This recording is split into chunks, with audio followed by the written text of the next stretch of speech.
we'll all rise. We're calling the meeting to order. The Pledge of Allegiance. I pledge allegiance to the flag of the United States of America and to the republic for which it stands, one nation, under God, indivisible, with liberty and justice for all. We'll have a clerk do the roll call of officers. Doug Neiman, Here. Ron Brother, Here. Sharon Martin, here, Linda Schweihofer, Here. Deanna Moran, Here. Lauren Martin, here, Dan Turke. Present. Thank you. Before we start, I want to say hello and welcome to everybody. We're so glad you're here, and I'm very happy to be here serving our community, and I'm looking forward to working with all of the board members, and I'd like to especially welcome Lauren Martin because she's our newest gal. So having said that, we would like to open our budget public hearing for the 2025 budget. We need a motion, and we will make mention of the time that we're opening it. A little discussion before you do that. Okay, point of So you wanna open the public hearing. correct. My question is if the board wants to make some adjustments to the budget, do you want to do that before you have a public hearing so people can comment, or do you want to have the public comment and then discuss what you want to do with the budget? That's how I thought we would be doing it, but it can be either way. You want to do it that way? Well, I think people should have a right, if we make changes, to comment on any changes that we... Yeah, regardless of what changes we may or may not make, the budget is public record and it can be amended at any time. Okay. So I was anxious to I hear don't from know if we need that level of scrutiny. I certainly encourage people to offer opinions if there's something compelling. Okay. It's just a point. I would like, I'm anxious to hear, for those that have had an opportunity to review the budget. Right. I'll make a their motion to comments, but open let's it. Someone open. has the motion. Okay. I'll make a Ed made the motion. I'll support it. Okay, and time is 7:02. Okay, all those in favor? Aye. Aye. Any opposed? There being none, that motion carries. We are open to receive any comments on the budget of 2025. And we do have the podium, so if anyone wants to get up and go to the podium, feel free. Just state your name and your address, and then whatever it is you'd like to speak on.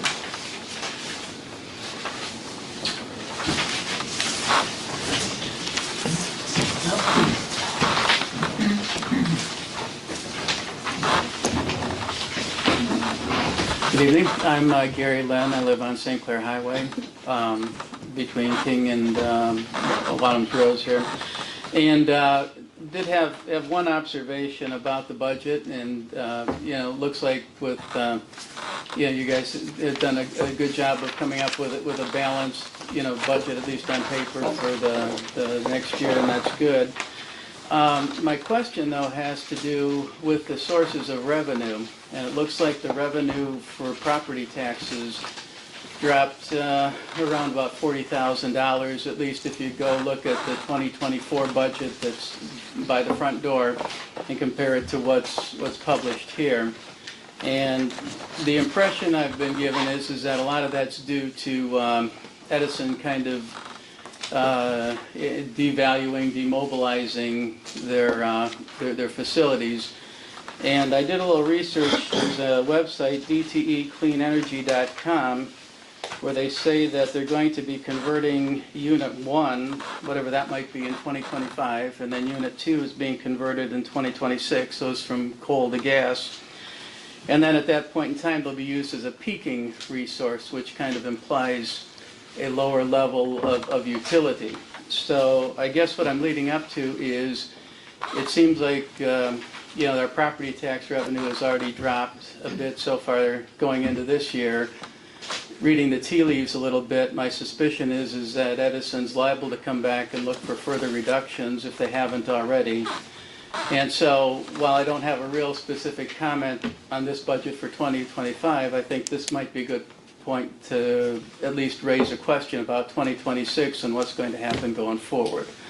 So appreciate what you guys have done for 2025, but I hope that, you know, this will be a priority for the board going into the following year, because this looks like it's a fairly substantial problem potentially, and it'd be nice to kind of have a plan or some sense of how we think we're going to address it. So thank you very much. Appreciate that. Thank you. Next.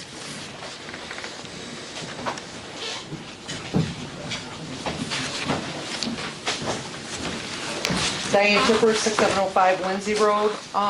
Just a question, in the budget, the supervisor wages states it as 28,000, but I see on the agenda tonight, you're asking for 32,000.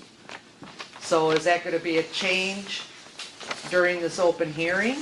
We'll talk about Or after, or whatever? I mean, when you ran for the position, you knew what it paid. So, that. I guess, you know, first meeting that you've had, and you're asking for $4,000 more is a little bit questionable. I'll speak to that, thank you. Next.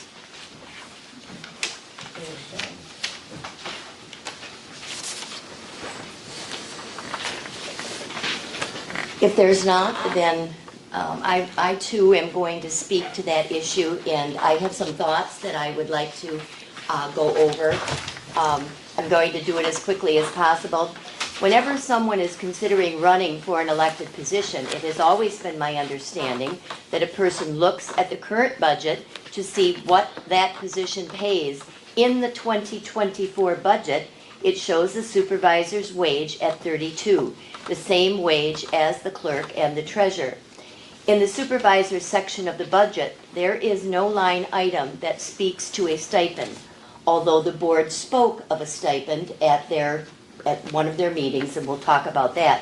When board action was taken, the minutes do not reflect any discussion, and when the motion was made to give the supervisor a stipend, it says only that. There isn't an amount, doesn't say what for. So first and foremost, what was the stipend given for? It was for hours. That's my understanding. I think it was Ron's motion. And truthfully, if I hadn't been at some of the meetings, I would not have known that, because it was before our meetings were being taped. So, you know, the public would not necessarily have known the backdrop to that. It was for hours, and that does not constitute a stipend per MTA, as well as the attorney. This question was brought up during a time of free consultation, so it didn't cost the people anything when I asked that question. The township attorney said no, they didn't give a stipend. What they gave him was an increase in his wage. As a lesson 101 in the terminology of hours spent, there is no such thing as a part-time elected official. The rules are different than an employee. And to quote the first full-time supervisor, that term really doesn't hold water. When an officer goes home, they don't get to take their hat off and say, I'm not it anymore. Case in point, you go home and you still are holding your office. On a Friday afternoon, obviously, when our hall was closed and I was home, I received a phone call from the drain commissioner, the officer. And you know what? I never minded taking phone calls at home, because that is my job, and I love to talk to people. Heck, I gave them all my home numbers, so I mean, you've got my number, right? So what ended up happening, we spoke for probably nearly a half an hour, and I think Pam could vouch for that one. And so anyway, we spoke, and that was part of my job. I believe the clerk and treasurer have awesome responsibilities, as does the supervisor. They each spend whatever amount of time it takes to complete their tasks. Election time can be overwhelming. And, you know, our clerk has learned the ropes. Thank God she gets a break this coming year, unless, of course, the school comes up with some election like they sometimes do. Same with the treasurer. Tax time is her busy time, and she spends whatever it takes to get the job done. The supervisor is busy, really busy at budget time. All elected positions are valuable. I served our township for 28 years. I bring a wealth of experience and information, and clearly intend to keep our residents safe, that being one of the first foremost jobs that I have. When we do vote on it, I will ask to be recused from it. This has to be done by a unanimous vote, because anything that comes before a charter township board, you are bound to vote on. So when we get to that point, I will ask the board to excuse me from voting. And I appreciate your consideration in this matter. I also have some backup information. Ron kind of wanted some, after I spoke with the attorney, wanted something, so I provided that for board members. I did bring a copy of the meeting that was back in May 15 of 23, when we did not have taped meetings. And as I had stated, all it says, discussion of supervisor stipend, starting supervisor wage increased to 32, wage increased to 32, motion by Beyer, supported by Moran. There were it says 5 ayes and 1 nay. John did not vote also because, it was about him, and I appreciate that as well. And then when they actually, but there really wasn't discussion, and the motion was ever so brief. So that was that. In the sheets that we have for the budget, it simply says supervisor wage 32, treasurer wage 32, clerk's wage 32. There's no breakout in that supervisor's area that says stipend. So I guess I'm just bringing that forward as well. And I think that speaks to everything that I had, and I appreciate being able to give my 2 cents. Anyone else? Should that you have amended the budget to that? You're still 28,000 on the budget. Should you have amended it to 32? We will be talking about that. I'm not supposed to either. If you want to come up to the podium, you're welcome. Okay. Actually, you can vote on Yeah. it. You're voting for the supervisor's position, not you. If you go to the MTA will tell you that you can vote because you're voting as the supervisor, not as Linda Schweihofer. Okay? Yeah, but I wouldn't. But you should have had this, you should have updated it. If you wanted 32, you should have updated it. If you put 32 in the budget, you don't have to spend 32, right? I mean, I think 32 is in the budget in 22 and 23.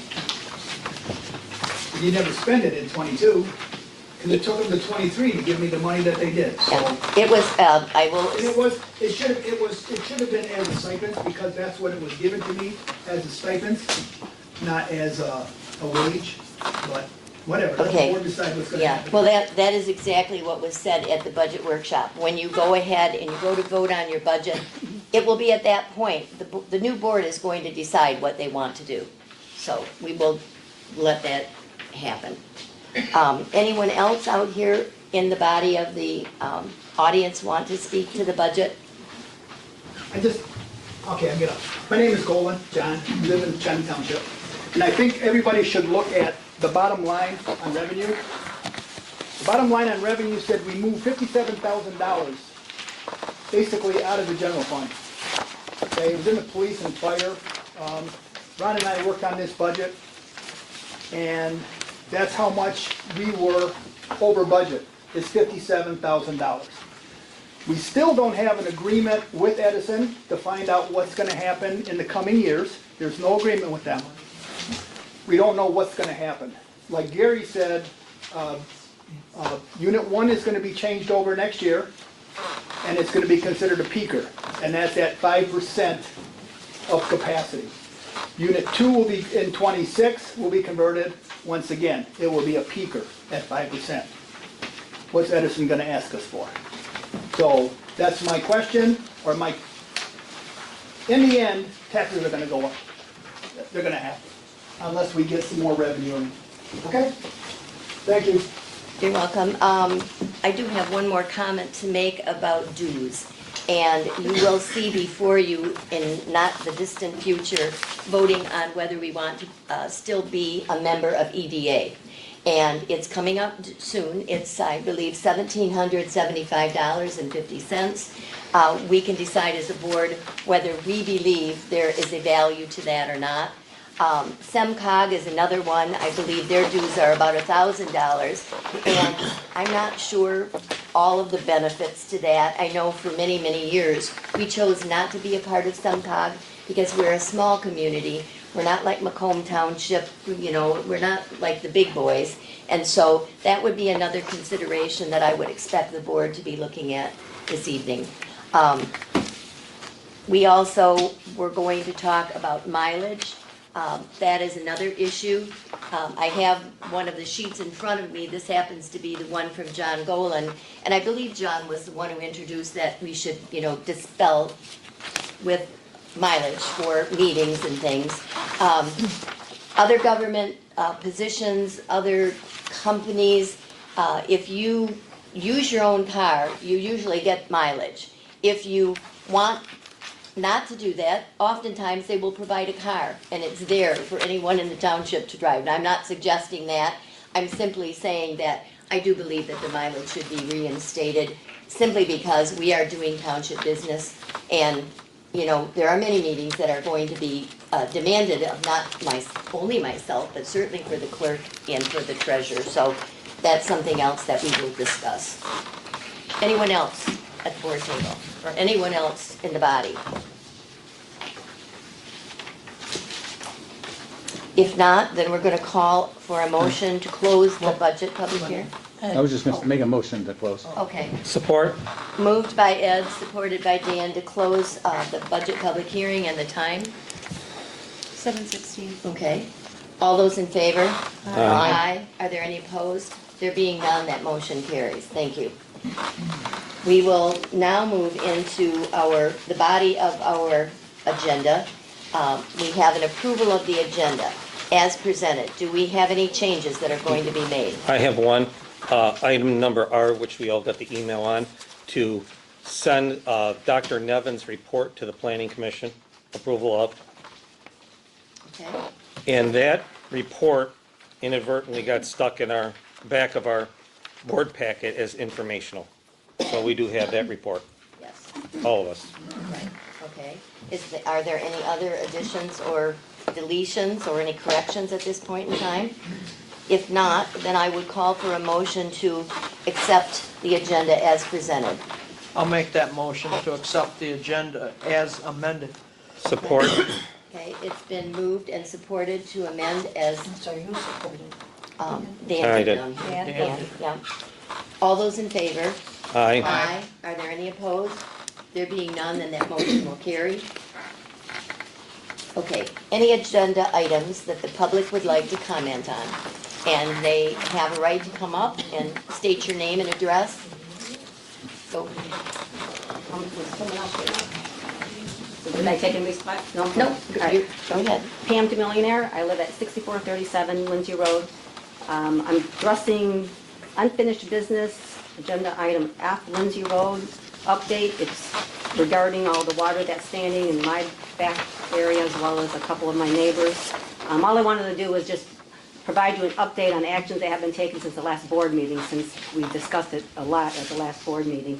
Since then, Bob Wiley did send a letter to Tom Marshall, who is the owner of the pond, the property owner of the pond.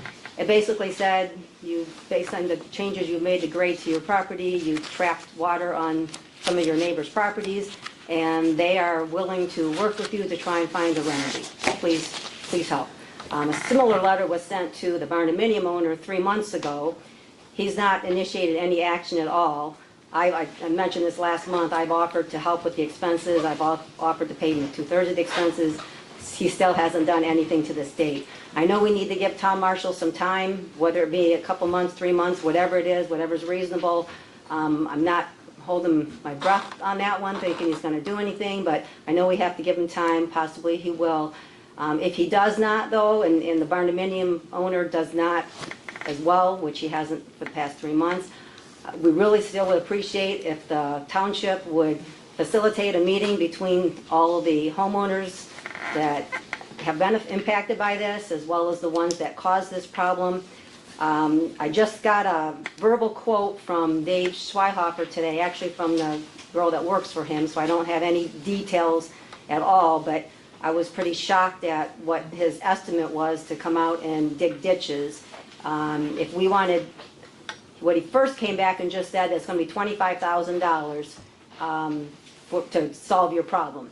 And I said, okay, I need a little bit more details. I'm going to the board, I want to just hear a little bit more. And so I guess Dave's up in Traverse City right now, busy, so he couldn't really provide much. But what he said was, well, the $25,000 is to dig 2 ditches going west to McKinley, which we all know that means it's going to have to be dug on other properties. My property does not go to McKinley. If I wanted to go the 900 plus feet back to the, that one would go to the Bobian drain. If I wanted to go south to the Creasel drain, it was going to be almost $47,000 for that. I just want to reiterate, we're the victims here. We did not build a pond, we did not build a barndominium. They were both approved by building inspector here. We just want somebody to come out and please help us get this resolved. We want to talk to our neighbors, they won't talk with us. It's been going on for the last 3 to 4 years. When those were built, it's gotten worse as it is over the years. I just walked out there, I go out there at least weekly to measure. I don't know why, it upsets me every time I do, but I measured a spot on my east side, a spot on my west side, they're both at 12 inches still. Nothing has changed through the entire summer this year. So one last thing is Bob Wiley did tell me, and I mentioned it to Linda. Linda got a copy of the letter that he sent. And I provided. Okay. He did tell me that he wants to attend that meeting that we have with the neighbors. He says it bothers him when neighbors start affecting other neighbors and won't try and help to resolve it. And so he asked to attend that. So I know you had that discussion with him today. He sent that one letter. I don't know if he mentioned it to you or not, but he did to me. So that's all I have. I thank you for your time. Thank you. Can I get to speak now? Sure. All right. As long as it is regards to a agenda item. Okay, same topic. Okay. My name is Vince Macri, 6399 Lindsay. Wanted to let you know that I also met with a contractor to try to resolve this on my own because I don't have a lot of faith in the process that we're going down. Our properties are shaped long ways like a bowling alley. The problem is across the middle. So I need to drain my water this way towards Lindsay Road. The contractor says that there's no way to drain towards Lindsay Road because the natural flow of the water goes east or west. Well, I'm a bowling alley, right? So long strip. I can't go east, I have a property owner. I can't go west, I have a property owner. It's only north or south for me. And that's not an option. I've met with people that to give me estimates, please take my money. I'm out of this, I don't want to be at another meeting. But they're saying it's not possible. Now, in speaking with the landowner, Tom Marshall, in the beginning of this issue, he feels that it's not his concern because the China Township Board has approved his permits to build up his land and to dig a pond. So he feels if it does have to go to a legality route, it should fall on the township. So I just want to give that bit of information when everyone's thinking about remedies. And all I can do is keep on it and I will figure out a remedy one way or another. So, thank you. Thank you. Is there anyone else that would like to speak to an agenda item? If not, then, and we do not have any persons wishing to address our board tonight. I thought for a little while, I thought we were going to have somebody coming from DTE that wanted to address us. Never heard another word. So it's pretty sparse tonight as far as there being any additional people addressing our board. We do have the minutes that the clerk has provided for us from the November 18th meeting. They're the draft minutes. Are there any corrections or anything? I looked them over even though I wasn't part of the board at the time. Just a few little, maybe typos. Has any of the rest of the board looked them over and has any questions on them at this point? If not, then I would ask for a motion to approve the minutes. So moved. Support. Moved by Ron, supported by Dan. Any discussion? If not, all those in favor? Aye. Aye. Are there any opposed? There being none, then that motion will carry. You have your consent agenda in front of you. Do we have any items that any board member wants to pull from that, or are they ready to approve it? I'll do the motion to approve the consent agenda as presented. Support. Okay, moved by Dan, supported by Ron. Any other discussion? If not, all those in favor? Aye. Any opposed? There being none, that motion carries. I do hope that everyone has taken the time to look at their revenue and expenditure reports and the investment reviews. They take time to prepare those. If our former treasurer were here, I'm sure she would be reminding us to do that. So anyway, everybody take a good look at that. We'd be ready now for the disbursements. They're on the agenda. You have the figures. I can go through repeating all of those numbers if the board so chooses. I don't think it's necessary. I think it will expedite our meeting. You have them in front of you for payroll and for tax fund. And then below that, you will see road fund, general fund. We got a bottom line figure of $97,254.47. And then there's a reconciliation, and then the total of unpaid bills is there, and you have an invoice register, and that's the $170,754.94. Does anyone have a problem with that, or would you rather everything was spoken out? I have a question, maybe if we go too far here, Linda. Okay. You and I talked this morning about ARPA funds and what you were gonna do with them, and you said, well, maybe you were gonna use them for the bridge repair on Springborn over the Baird Drain, which we're about to approve on unpaid bills.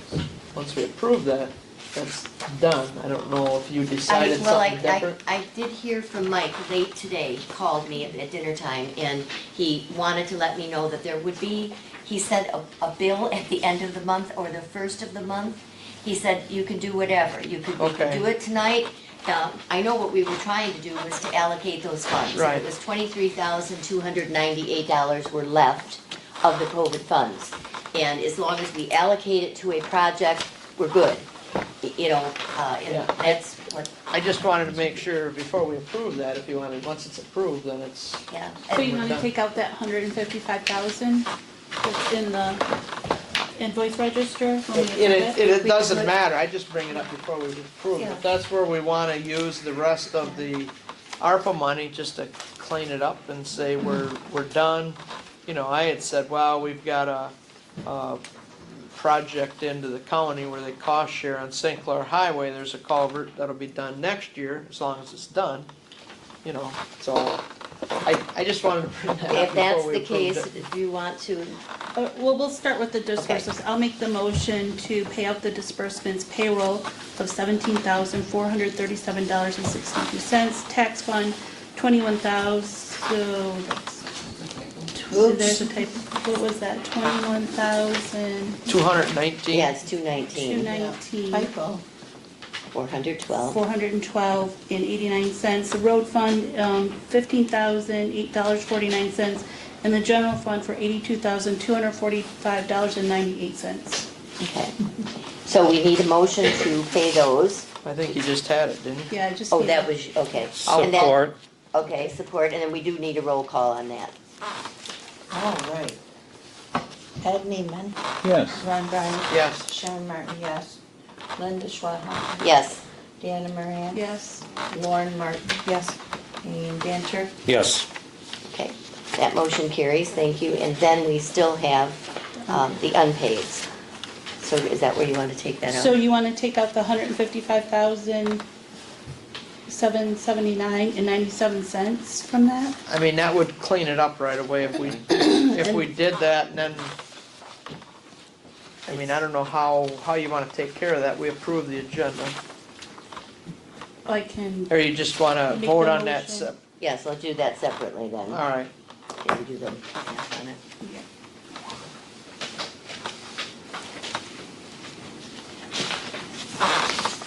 Okay, pretty good, but I wanna make sure.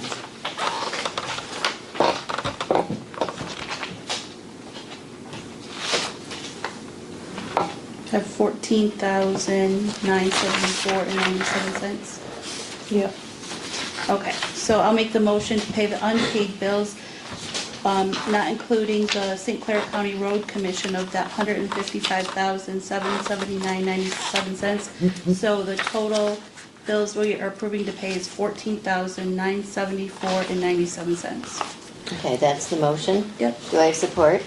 Support. Okay, it's been moved by Deanna, supported by Ron.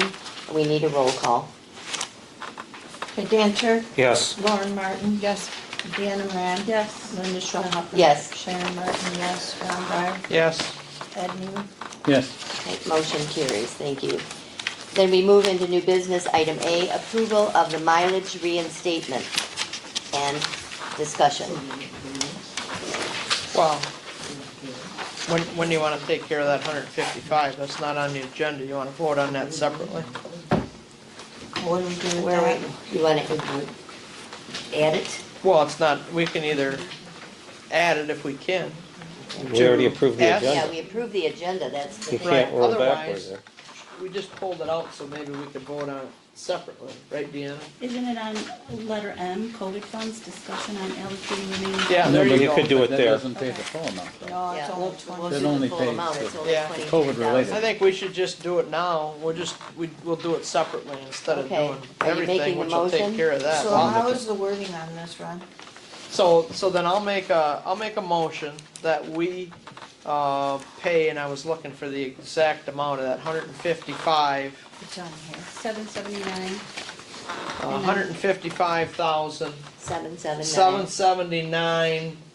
779.97, but we apply the rest of our, COVID relief funds of 23,000, was that 298 even? 298, yeah. 298.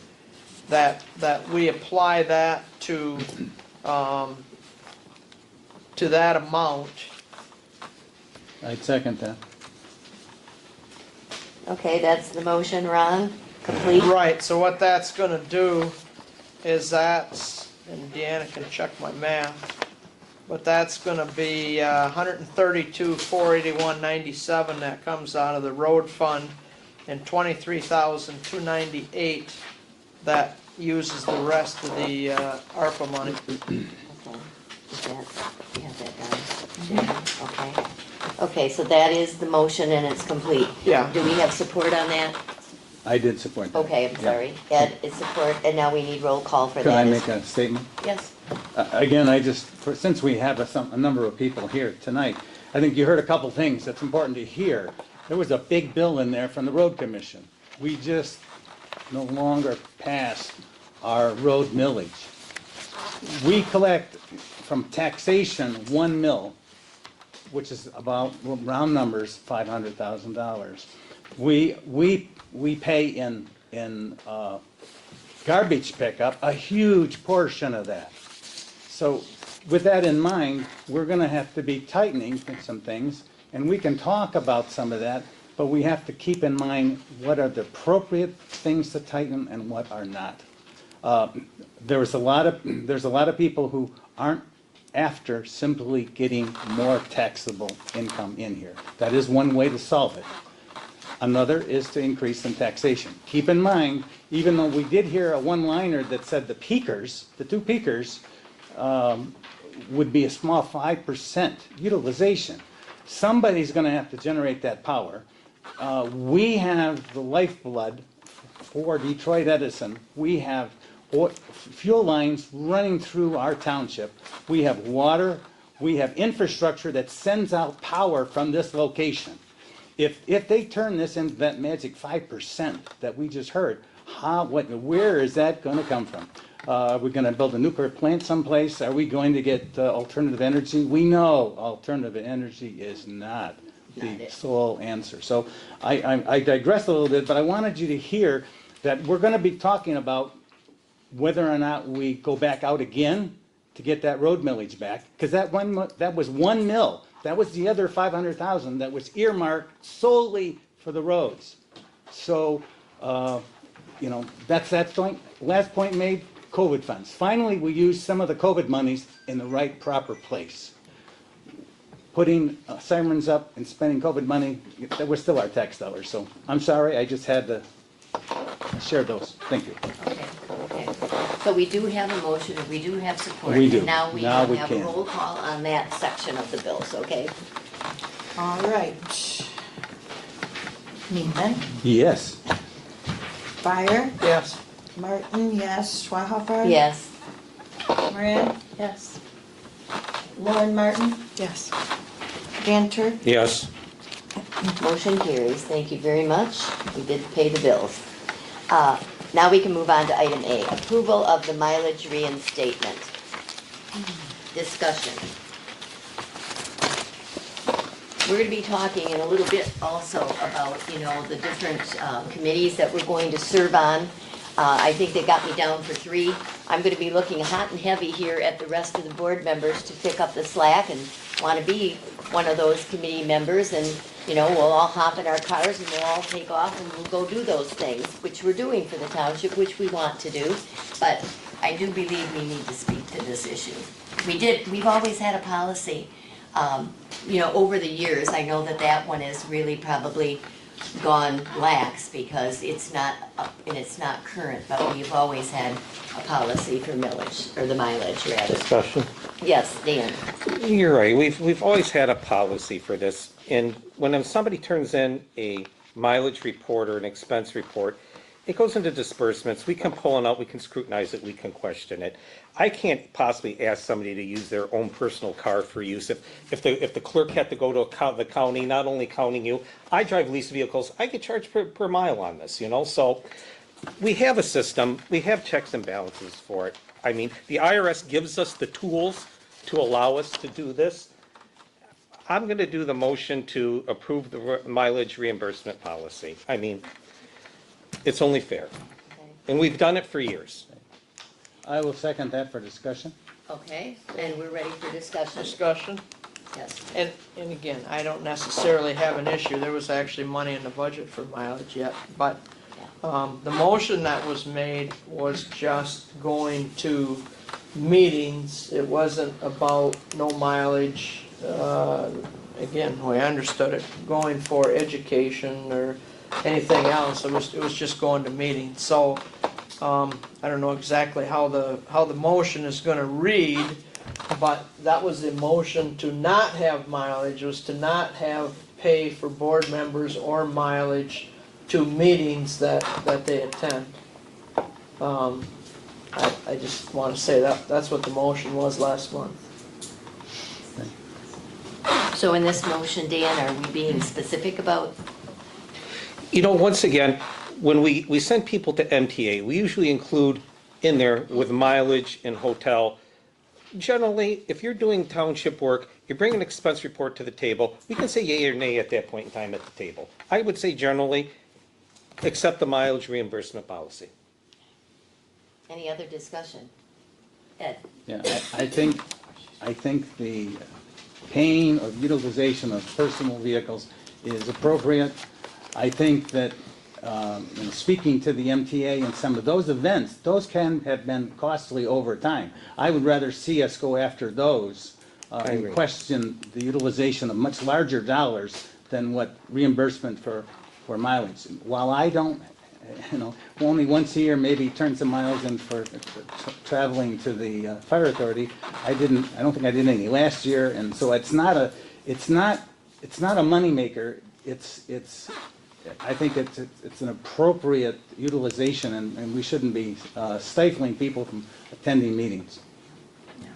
So, Any other discussion? If not, we have the motion on the floor and we have support. Roll call vote. We're talking about money. okay, Ron Breyer, I'm a yes. I don't mind, I'd like to explain it though. I don't mind letting people who want to charge for mileage. I feel I get paid enough as a trustee. I've never charged $1 for mileage in any of the years that I've been trustee. Okay. But my vote is a yes for the motion. Okay. Ed, yes.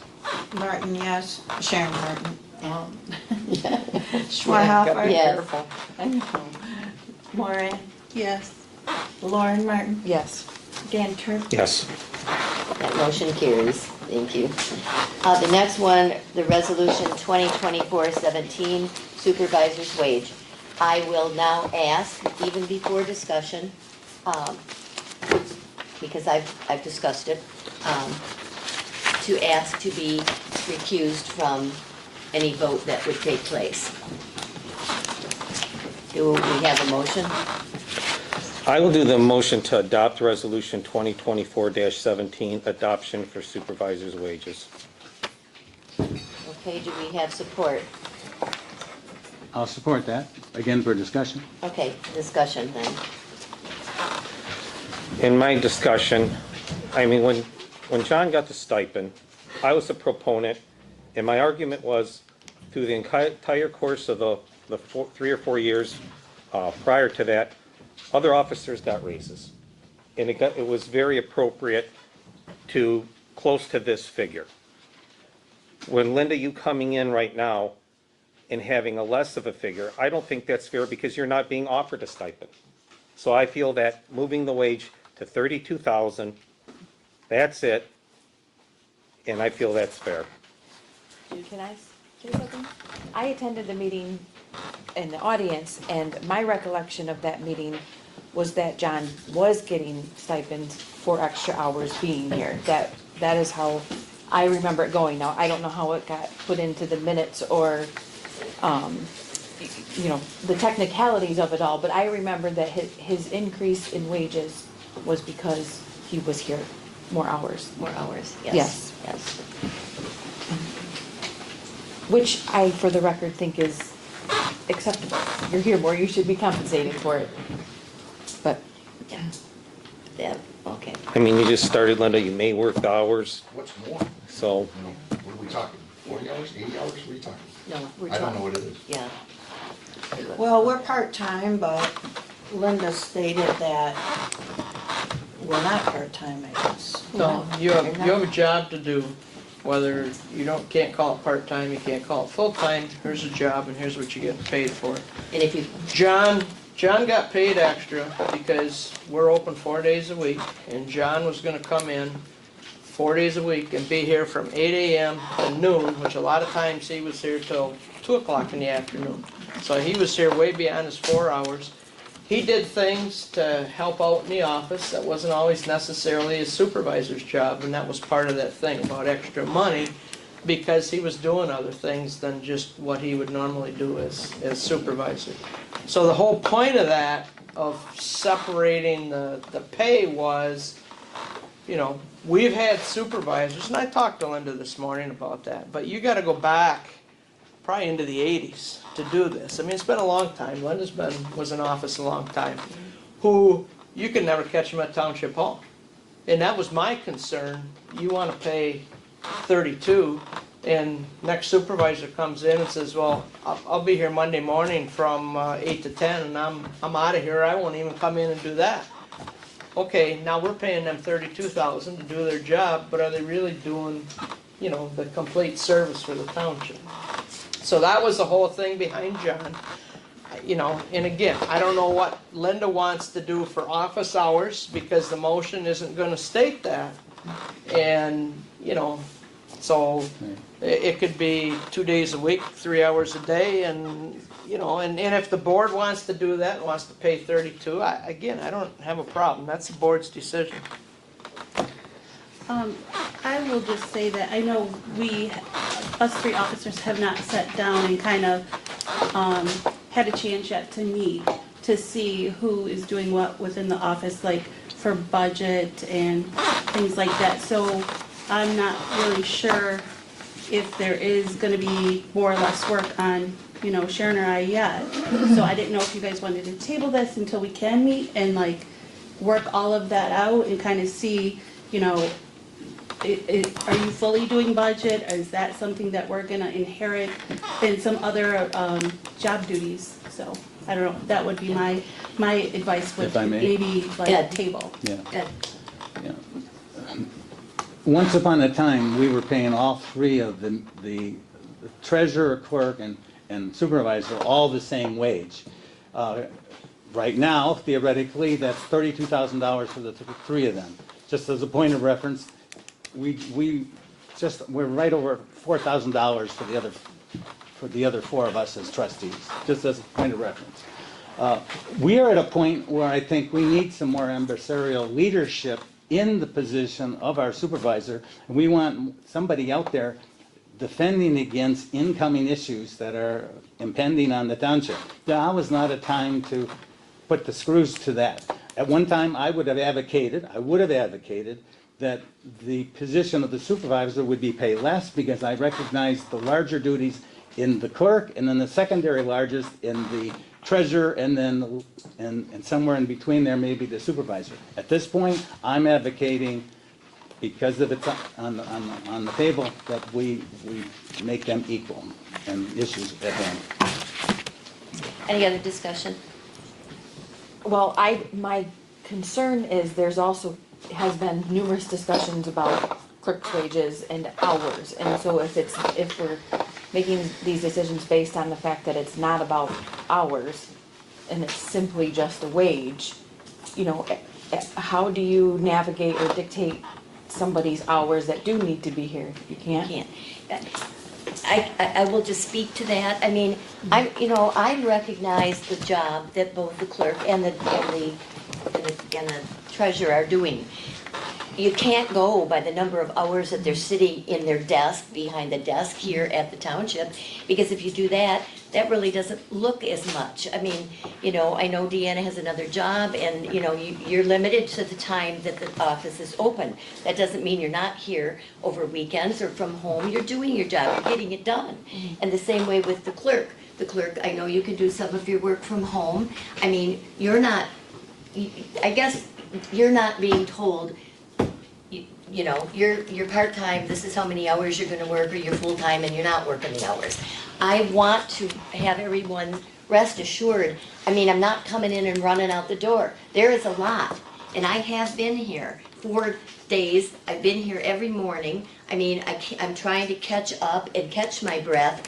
There's a lot of stuff going on out there, folks, that is going to affect our community. I have been to county meetings. I'm not getting paid mileage to go there. That's my choice. I go up there. I'm speaking out for our community. I think somebody needs to do that. That's what a supervisor does. And so I'm not going to speak to this number of hours or that number of hours.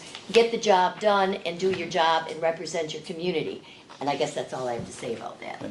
I just have another question, Linda. I'm looking at your resolution. That was prepared by the clerk. Is it a mistake? Okay, well, it just says Okay. that hereby resolves that the wages for the remainder of the Yeah, she 24 wanted it to fiscal go back. year being 11/20/24 through 12/31/25. I think you're more than the 20, we're in a calendar year, so Okay. Right, whether it's that should say, retroactive. yeah, but whether that should say 24 and 25, just to be Cover it. yeah, you know what I'm saying? Well, You need to change that it. doesn't do it. Or, Right. or if you take that out and just put the dates in, but All you're, right, well- While the they're, one's not the while same. they're Yeah. correcting, It the was detail. retroactive. Okay, while you're correcting the details, Right. Ed, Remember 20. What I was going to speak to, in our community, we are a small charter township. The three of you, as officers, are not just figureheads. In larger communities, there are figureheads and a whole series of minions that do the grunt work every day and crunch. These three individuals are charged to do quite a bit. We have been unable to keep a position of the clerk. We've gone through a multitude of people wanting it. There was no opposition to the clerk and the treasurer this time around. So that's my last statement. okay. Is there any other discussion? If not, then I guess I'm stepping back. Just go out and just add in 2025. I didn't hear a motion though No. saying that it was okay to do that, so would Boy, I some, think there's some confusion on the begin date. oh, Right. So I don't know what He your made a motion motion, is. but we don't have the details, so we Well, can it's tweak Well, it. what I did is I just, on her copy, I crossed out fiscal, and I said for the remainder of 2024 and 2025 being 11/20/24 to 12/21/25. If Dan agrees to that, I have. My no motion problem. still stands, adoption of resolution 2024-17. as amended. Okay, As now, amended. would someone like to make the motion that I abstain? I'll do the motion for Linda to abstain. Okay, do I have support? Support. Okay, all those in favor? Aye. Aye. Any opposed? That motion carries. Okay, and I'm just sitting here. Well, you still can moderate. Yes, okay, so, You someone. just can't vote. No, we already have a We have a motion. motion and we have We have a support. motion Let's and do the support. roll call. We have motion and support. Roll call it. Yep. Ed, Yes. Ron, Yes. Sharon, yes. Schweihofer, oh, nope. Moran, Yes. Lauren Martin, Yes. Danter. Yes. That motion carries. Thank you. We're gonna go Show that in on, the budget when we approve it. Yep. we're going to go into the next item, which is Corrected on the other item C, approval of the 2025 budget after following the public hearing. So, do we have, what do we do next? Do you want to, We probably can amend this, the line item for you being your wages. okay, Do we amend that now, or is that like a, It's in the yellow sheets already, right? right. no, Well, no, this this- is not the 2025, this doesn't one. have the 32,000 in it. So, you're talking about the, This one. The 2025. All You should yeah, have the that in your 2025 Yeah, I is do. Okay, 28,000. that's what we're changing, So I don't know if we have to do another budget. What we amendment. probably can do next month is just bring a budget amendment, and we can call it that way. We can approve the budget today and do the budget amendment next month. Yeah. That's not fair enough? Because you're starting it on 25 anyway, Where did I just see that? right? Okay. So we have, Well, so we're Motion gonna to have to, approve. oh, it's right here. Jeez, in front of my face. So, How can you do a budget amendment? first of all, you just approved, 32,000. I mean, It's a difference. shouldn't this be corrected? And I guess I'll go to you, Deanna, whether we can do Well, we this or were- not. But Dan shouldn't and this I be I would correct corrected it. before we? Well, Dan and I were just talking, we can bring a budget amendment in January of 2025 to correct Right, but that. I don't see a To problem amend the budget doing then. that tonight, though. Yeah. You can approve the budget today, and we'll do the budget amendment the next month. Yeah, I guess I I'm. Because would- we already had the public hearing on I this would lean budget. to Ron's opinion, Right, fix it I'm right just now. wondering why we don't just kinda fix it up right now, and I would suggest if anybody's got a comment about what we're doing, we let them, Well, because you closed the public hearing. I know we closed the public hearing, but we would open the floor to anybody that wanted to comment. So my suggestion, I've got two of them. The first one is, we just raised the supervisor's wage for $4,000. So that has to be accounted in the expenses. But if you look at refuse pickup, I just was in Linda's office and got a copy of the trash contract. Well, I didn't get a copy, I looked at it. Trash contract, the police contract. The police contract's right on it. The trash contract, if you go through it and you do the math, long story short, Take it out. we can change that from 275 to 260. There's still a cushion in there, I believe, of about $8,000 for, I took the high fuel surcharge instead of the last bill we got, fuel's come down, but I took the high one just to say, okay, in case fuel goes up. There's 15,000 there. If you subtract the, so if you subtract the $4,000, that's $11,000. So off the end, we'd be $1,027,968. Does that sound right with my math? Well, you're basically just moving it, 4,000, I'm just- 4,000 moving. I'm just moving money around. So Just then, yours, right? so then we're gonna decrease what we're taking out of the police and fire fund by that same amount, which is going to be $11,000. So now that amount is gonna be 48,048. I didn't want to just decrease the why are you doing? trash. Why It's not are there. Well, you, we just doing 4,000, why are you but, doing more? no, You had 15 here, you're spending 4 more here. So the Oh, net you're is, putting it all in. the net's 11,000. So Alright. we're decreasing spending by 11, but we're also decreasing what we need to take out of, because we're decreasing our expenditures by 11, we're decreasing by 11,000 what we have to take out of the police and fire fund. That's all I want to do. I mean, does that make sense, Deanna? Nope, I'm Okay. sorry. So you're taking 11,000, So Out I'm of taking which one? 15 out of trash pickup. right? We're subtracting the extra 4 for supervisor. Yeah, So the difference is 11,000. So our Right. expenses are gonna go down by 11. And to balance the budget, then we take 11 less out of police and fire, so the amount, if everybody looks at their sheet, is gonna be 1,027,968 on the revenue end, and 1,027,968 on the expenditure end. Okay. can I ask a question, Ron? Sure. What am I missing? We're adding 4,000, we're adding 4,000 in the supervisor category. Adding 4,000 more to expenditures. Yes, 4,000, Right, 4,000. right. Our budget is now 4,000 off. We take 4,000 out of the line item being held for trash pickup. We know that trash pickup continues to go up. We know that it is approaching huge astronomical amounts and hundreds of thousands of dollars. We're gonna be amending that. Why don't we just make it very clear, all the other numbers, people don't have to find where we move things.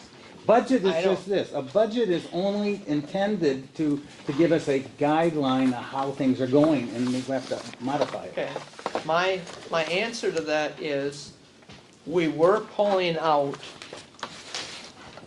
$57,000 out of the police and fire fund to pay for part of police protection. I would rather straighten trash up right away and pull only 48,000 out of the police and fire to keep that money in that account, to let interest draw into that account instead of interest drawing into Okay. the general fund, and to try to maintain that fund. That's my sole purpose of doing this. So, All right.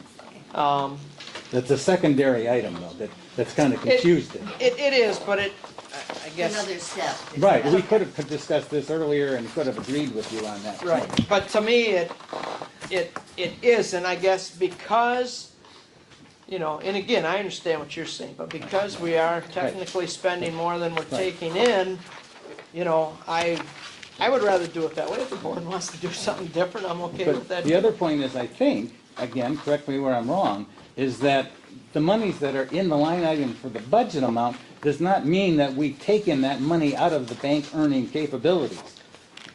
Okay, well, let me ask Deanna. So, In your budget, when it says you're gonna transfer in from the police and fire fund into revenue, when were you gonna do that? I guess we can do it whenever It's we need needed. money into the. Well, technically, you're never gonna need it out of the general, because there's money in the general fund from other years. So budget-wise, even though you have a budget that says you're pulling it out, it's gotta be pulled out and show it in the police and fire, they I gotta can take do it it out. in January if you want. Well, that's my point. Really, it should be taken out right away Okay. and put in the general fund and shown in our revenue and expenditure, whatever you want to say, because we're actually pulling that money out, putting it in the general fund to balance our budget. My opinion. The board can do whatever they want, not put it in there, but there's other monies in the general fund where we could have just pulled money necessarily, but you know what I'm saying? We've historically been conservative with monies and what accounts they are, and they don't, there might have been times in history where, people could have been earning 10 or 15%. We have elected to look at security deposits and protect those dollars. We've also operated on a very good battery, if you utilize that word, keeping monies in those accounts. If we keep that money in those accounts, we will still earn interest.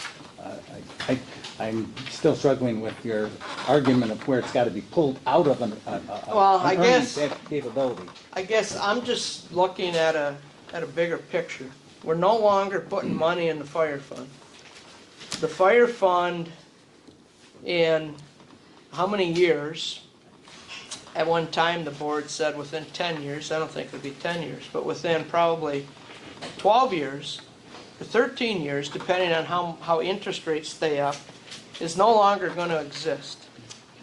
Then we're going to be down to the police and fire, and at some point, we're going to have an issue. We're going to have some bills coming due that we're not going to have the money to pay. I'm trying to keep those two funds, as much money in there for as long as I can keep them collecting interest. And so that bill doesn't come to where we gotta go back to the people and say, well, you know, by the way, now we gotta have X amount more. Now, that's not gonna happen for 13 or 14 years, and some people say, well, why worry about it today if it's 14 years down the road? I think today is when we gotta look at 14 years down the road, just to make sure that'll go as long as it can. That's only my point in doing it. And again, whatever the board wants to do, that's up to the board. How they Further discussion. Ronald, you're talking about taking money out of this fund and transferring it to the other fund. That's basically a budget amendment. Can we just approve the budget today and we'll do the budget amendment and we can discuss at the table which fund we'll be pulling from in spirit of moving the meeting along? I guess that's my other point. We are about to approve the budget, which we haven't approved yet. My question is, why do you want to approve the budget and come back next month, a month later, and have a budget amendment? So we can discuss which fund we're taking it from and moving things. Again, Because that is not on the agenda today. We have an approval of a budget. All right. We're not talking about a budget amendment today. it's up to the board. What does the board want to do? We do have a motion on the floor. Which is what? What is your motion? What is the motion? Recite it. Approval of the 2025 budget. Okay. Without any corrections. Well, I would, if I could, I think I supported that. If I could decline that, I'd like to make a different one. Okay. I will rescind it Okay. for you, Ed. What would Okay. you like? What do you suggest? I would like to make a motion to approve the budget as everyone has seen, with the exception of $4,000 being shown as a budgetary line item, 4,000 more in the supervisor category and 4,000 less in the trash pickup. I Support. that. Okay. It's, Yes. okay, it's been moved and supported. Let's let Lauren do this one, okay? There you go. Okay, and we have to have a roll call vote on this one, please. All right, so we have Ed made the motion and Lauren Martin Supported support. it, and then we'll do, And that's just the 4,000 coming Out out and in. and From one in. account to another. All right, roll call. Ed, Yes. Ron, No. Sharon, yes. Linda, yes. Deanna, Yes. Lauren Martin, Yes. and Dan Turk. Yes. That motion carries. We have an approved 2025 budget. Thank you. Our next item is the EDA. Since I've been here, I did see this bill coming through for the $1,775.50. It's due. I told Mary Ann to pull it. It's on our agenda for discussion. I told you how I feel about it. And Dan, or I think it was Ron and I always talked about this in years past, that, you know, if the EDA has something that's so worthwhile, and we have the infrastructure here, and they really want it, it's coming, whether we, you know, beg, borrow, and steal, and pay them dues and everything else, and go through all the machinations, we're gonna get it anyway. So, we've opted not to, and then all of a sudden, they offered this great introductory fee. So the board went ahead and we said, well, let's give it a try. But like with so many things, you take a try, and then it just sort of keeps on going. And I don't know how well we're being served by the EDA, so it would be my belief that we can do without them. But I don't make the motion, so I would like to see where does the board want to go with this one. Discussion? Well, first we gotta have a motion. No, we don't. We should have discussion before we have a motion. Because then motions get, I you know, know, but we, canceled and, I've never known it where we didn't have a motion and Well, then that's- support and I then think discussion. typical, you would have a motion out there Yes. so you know what you're, okay. So someone challenging. want to make the motion and. I'll do the motion not to renew the membership of the EDA for 2025. I'll support. Okay, moved by Dan, not to re-up, Yep. and supported by Lauren Martin. Now, we can have discussion all you want. Okay. Dan Casey has been working to try to bring some kind of industry into our heavy industrial district, for the past 4 years that I know of, and I think $1,775.50 is a small cost to have somebody working on our behalf to try to bring a little more tax base into the township so we can keep our taxes and our costs low to the public that's out in front of us. We had 1,100 and some members of the public vote against their road millage. They don't want any more taxes. The only way to keep your taxes down is to have a little more industry. Somebody can build a new restaurant, cost them $800,000. We get $8,000 out of that. That's not gonna help the situation. We need somebody coming in and wants to spend 2, 3, 4, or 500 million. This is what Dan's trying to do for the township. It's just a small price to pay. Okay. I have a, Oh, yeah, I appreciate your comment, Ron, but Sharon, you I want to have say a something? question, Ron. If we didn't pay this, wouldn't they still work with our township and our heavy industrial site to get something in there? He may. Because the county gets something from it also. Oh, yeah, county does, and he may. Yeah. The county served, Would he go to the lengths that he's going today to do it? I don't know, Just he for might. this amount? Yeah, he might, I don't know. okay, Ed, I'm just saying it's a small fee to pay. yeah, Ed, You're right, Ron, he may go elsewhere in the county to help support, but he is Right. obviously looking out to build industry Right. in the county. There's, that's what that private company does. I don't know if I think I'm at liberty to say that the county themselves is getting a little bit leery about wanting to soak $310,000 to the EDA on a yearly basis. We think our $1,775.50 is a lot, and it is by comparison, but the county serves to gain a lot of money. But they're even looking, I think they're seriously looking. And what, there's like being funded to do this. I mean, it's a business, I guess, is what I'm talking about. Ed? We have to do a better job telling our citizens and our residents how little taxes we collect to operate locally. How much taxes that are collected that they go elsewhere to the county and to all the other elements. Also, we need to do a better job of getting that word out, and shame on us for having allowed our millage to have run out.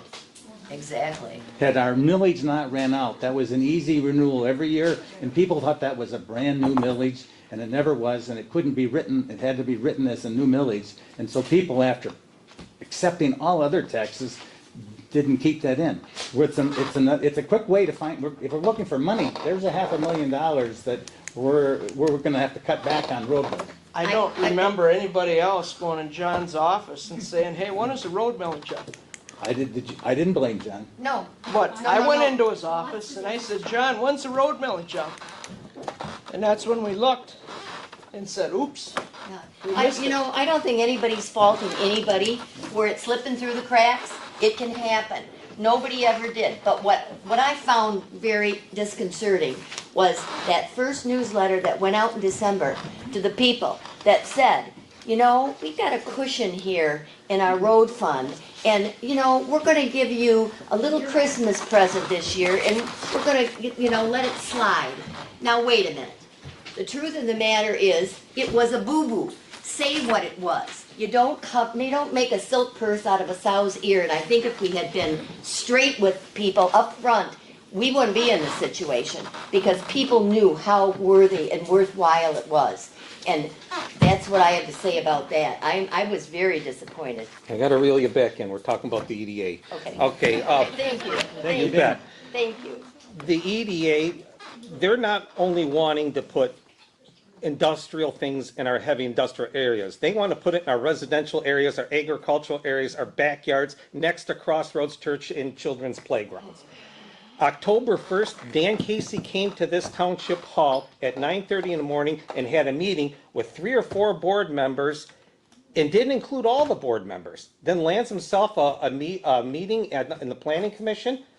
I don't want to do business with a guy like this. This guy is so backdoor, it's not even funny. He has all our emails. Ed, were you invited to that meeting? I wasn't. I was not. I was not. No. No, thank you. Well, I appreciate your comment. I've appreciated Ed's, I've appreciated Ron's, Sharon's. Anybody else here would like to, I've already done my 2 cents. You're good, Deanna? Yeah. Anything, Lauren? Okay, I oppose supporting anything. Okay, okay, so we've had a motion. It's been supported. We've discussed it to death. I think we're ready to do a roll call vote. Okay, Schweihofer, No. Well, hang on a Lauren, second. That is not to, it is not to renew. So that would be a yes. Oh, oh, I mean, oh, we're not, okay, not to read, okay, Well, pardon that me. happened to me once. Yeah, okay, I just want to make it, yeah, we're gone so far Okay, away, okay. Right, Dan, restate it one more time. the motion is to not renew the EDA membership for December 2024 to November 2025. Not renew it. Okay, and you asked me? Yes. And I'm saying yes. Okay, Deanna, Yes. Lauren, Yes. Dan, Yes. Ron, No. Ed, Yes. That motion carries quite, oh, Sharon Oh, sure. Martin.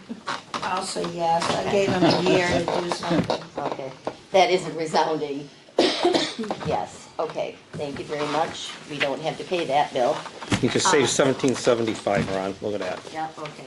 Next item is F, videotaping of meetings and discussion. We do have.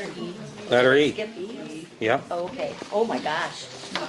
Letter E, Resolution 2024-16, Data Center Moratorium. Dan, you want to speak to this? I know that, Last month, we had at the table the sample ordinance. This month, we have the resolution. The resolution is going to press the pause button as a board today, forwarding last month's ordinance to the Planning Commission so they can do their public hearing, deliberate it, make their changes, and bring it back to the board for approval, and for the Planning Commission to make their own type-specific data center ordinance for this township. I put my motion out for adoption of Resolution 2024-16. And the reason why I have battery storage systems in there again is because in data centers, they need a seamless supply of power, and that is part of it. okay, that's the motion. Do we have support? Support. Okay, moved and supported. Discussion. Discussion? So we have good ordinances. Let me, before I came to the meeting, here's some stuff. I stapled that one backwards. We're just getting it tonight. Yep, yeah, so that one's good. Did I get one? That's a separate one, and then pass those down. This is right out of our ordinance. People are concerned about noise for Oops, sorry. data centers. And really, while that's going out, first thing I want to address is we made a motion at the last meeting to have an opinion from our attorney, which is also here. Yep. And she has exact things what should be addressed in a moratorium as why you want the moratorium and what harm it's going to do to the township, which is not in the moratorium. So I mean, I guess that's the That's the first thing. Your attorney has given you opinion and you're deciding not to pay attention to your attorney. Second thing is that this has been distributed. This is in our ordinance for noise, and this is for the public too. And if you're in the I-1 or the I-2 districts and you abut an AG, CR, IERS, RM, or PUD, and in our ordinance, those are all classified as residential districts where people live. Our ordinance says from 7 a.m. to 7 p.m., the decibel level can be 50 decibels. But from 7 p.m. to 7 a.m. overnight, they have to be lower than 45. If something would come in on the Edison and where you'd have some kind of noise, number one, they'd have to adhere to this. Number two, if you look at the second page that I've handed out, is a zoning map. And if you look at section 13, which is right in the center, and you go down along King Road, you'll see a green strip in there. That green strip is commercial, recreation, and open space. That map right there has been there as long as I can remember. I think that's how it got constructed in 1967 with our first zoning ordinance. And why they put that in there was that was to be a buffer between your heavy industry and your suburban residential, where there's a bunch of houses right across the road in Kingston Heights. They call that Kingston Heights. I did a rough measurement of how far that would be, and that's about 400 to 410 feet off of King Road. If there was a site plan done for any industry going down on the Edison, the Planning Commission has the ability to add what they think is proper on a site plan to protect the residents. And that is our responsibility to do that, no matter what kind of ordinance is drafted. So one of the things that I would require of any industry going down there is either a sufficient berm or wall to be at the edge of that commercial recreational zoning. And so when you take that decibel level, which would be on the other side of that wall, 400 foot from King Road, and you're 45 or 50 decibels, and by the time you cross King Road, I don't care what you put down there, you're not going to distinguish that for what the noise is coming from Edison right now. If anybody goes down on King Road and just stands there and listens, there's more noise coming from Detroit Edison than you would get from if there was a data center to go in down there. So, the other thing is, and again, even if we draft an ordinance, it's not going to it's not going to detail the electrical part of this. Again, I just happened to be in Linda's office. I was dropping something off that day when a fellow from DTE stopped in. And through the conversation we had with him, and Linda, you correct me if I'm wrong, he said DTE has the capability of producing the power for, and he didn't use data center, he didn't want to talk about it, but he said for the development that would go on Detroit Edison's property. And he said if that was to go in down there, that the revenue they would get off the electricity that would be generated for that project would keep them from going back to the Public Service Commission for 3 to 5 years for any increases. In other words, it would keep our rates, I don't want to say low, because our rates are not low, but would keep them lower than they otherwise would have been. Our ordinance is constructed in a way that you can't possibly list every item that goes into an industrial or heavy industrial district. But it describes the type of items, the businesses that goes into those districts. So if you ask our planner, she will tell you wholeheartedly a data center could go into an I-1 or I-2.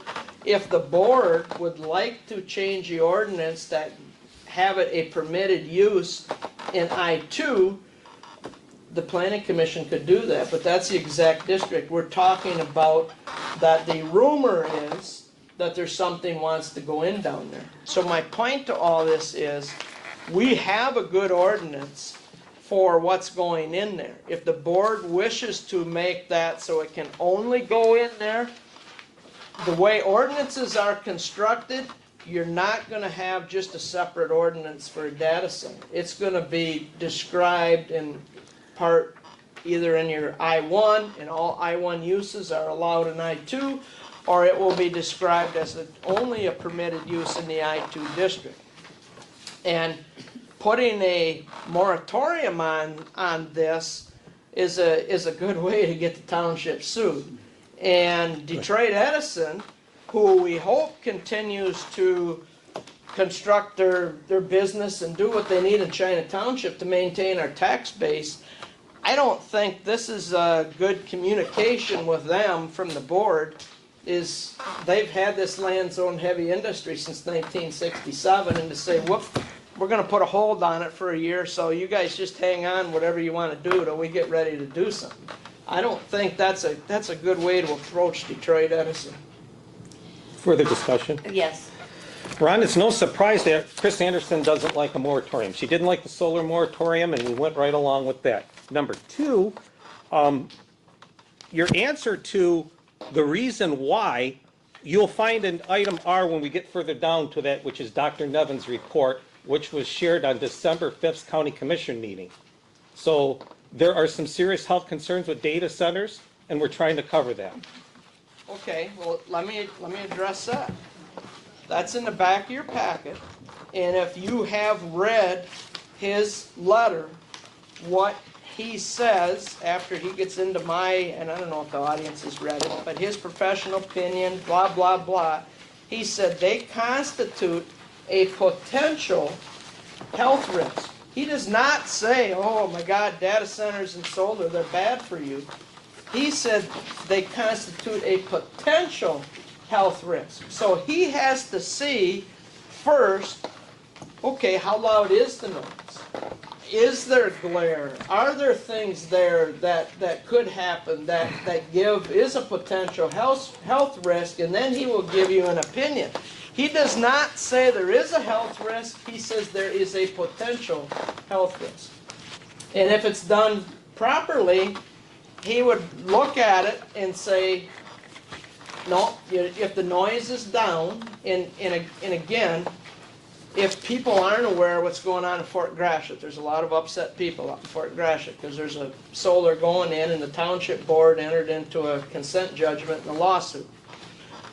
One of the things the township board did was they required a lower decibel than the state's going to require.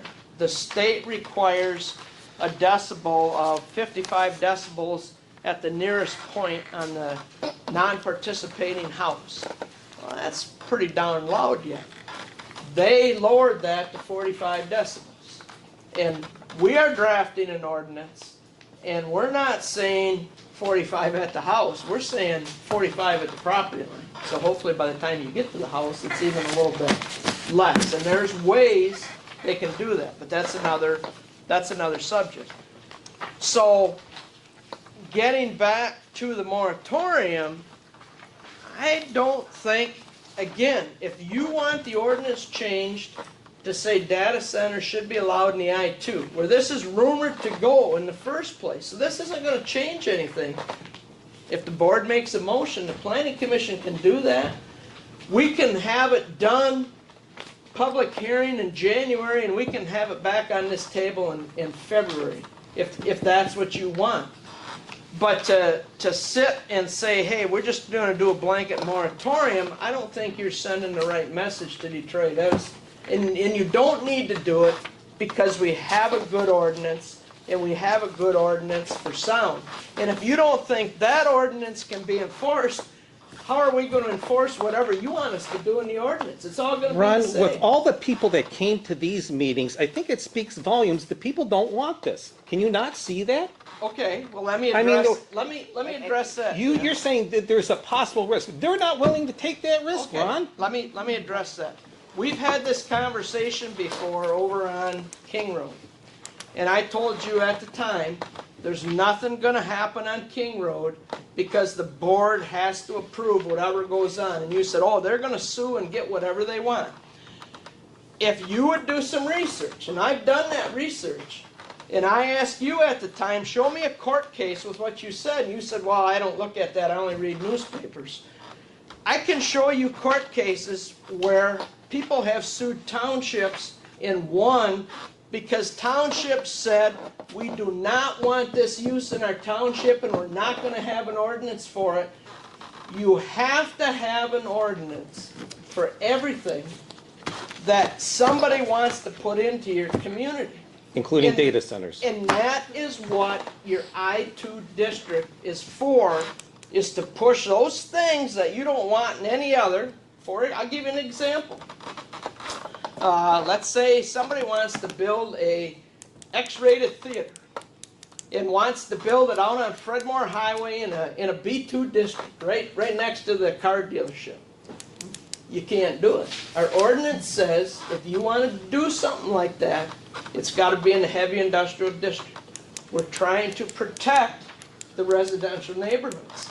So everything you don't want to do in these districts, it goes into the heavy industry. And that's exactly where this wants to go. And if you want to say, we do not want it, you better talk to your attorney, and she's going to tell you, now, when you say, we don't want a data center, we're not going to have it in an ordinance, and somebody comes in and says, hey, I just purchased 400 acres out on Meisner between whatever, McKinley and Starville, and we want to put a data center in.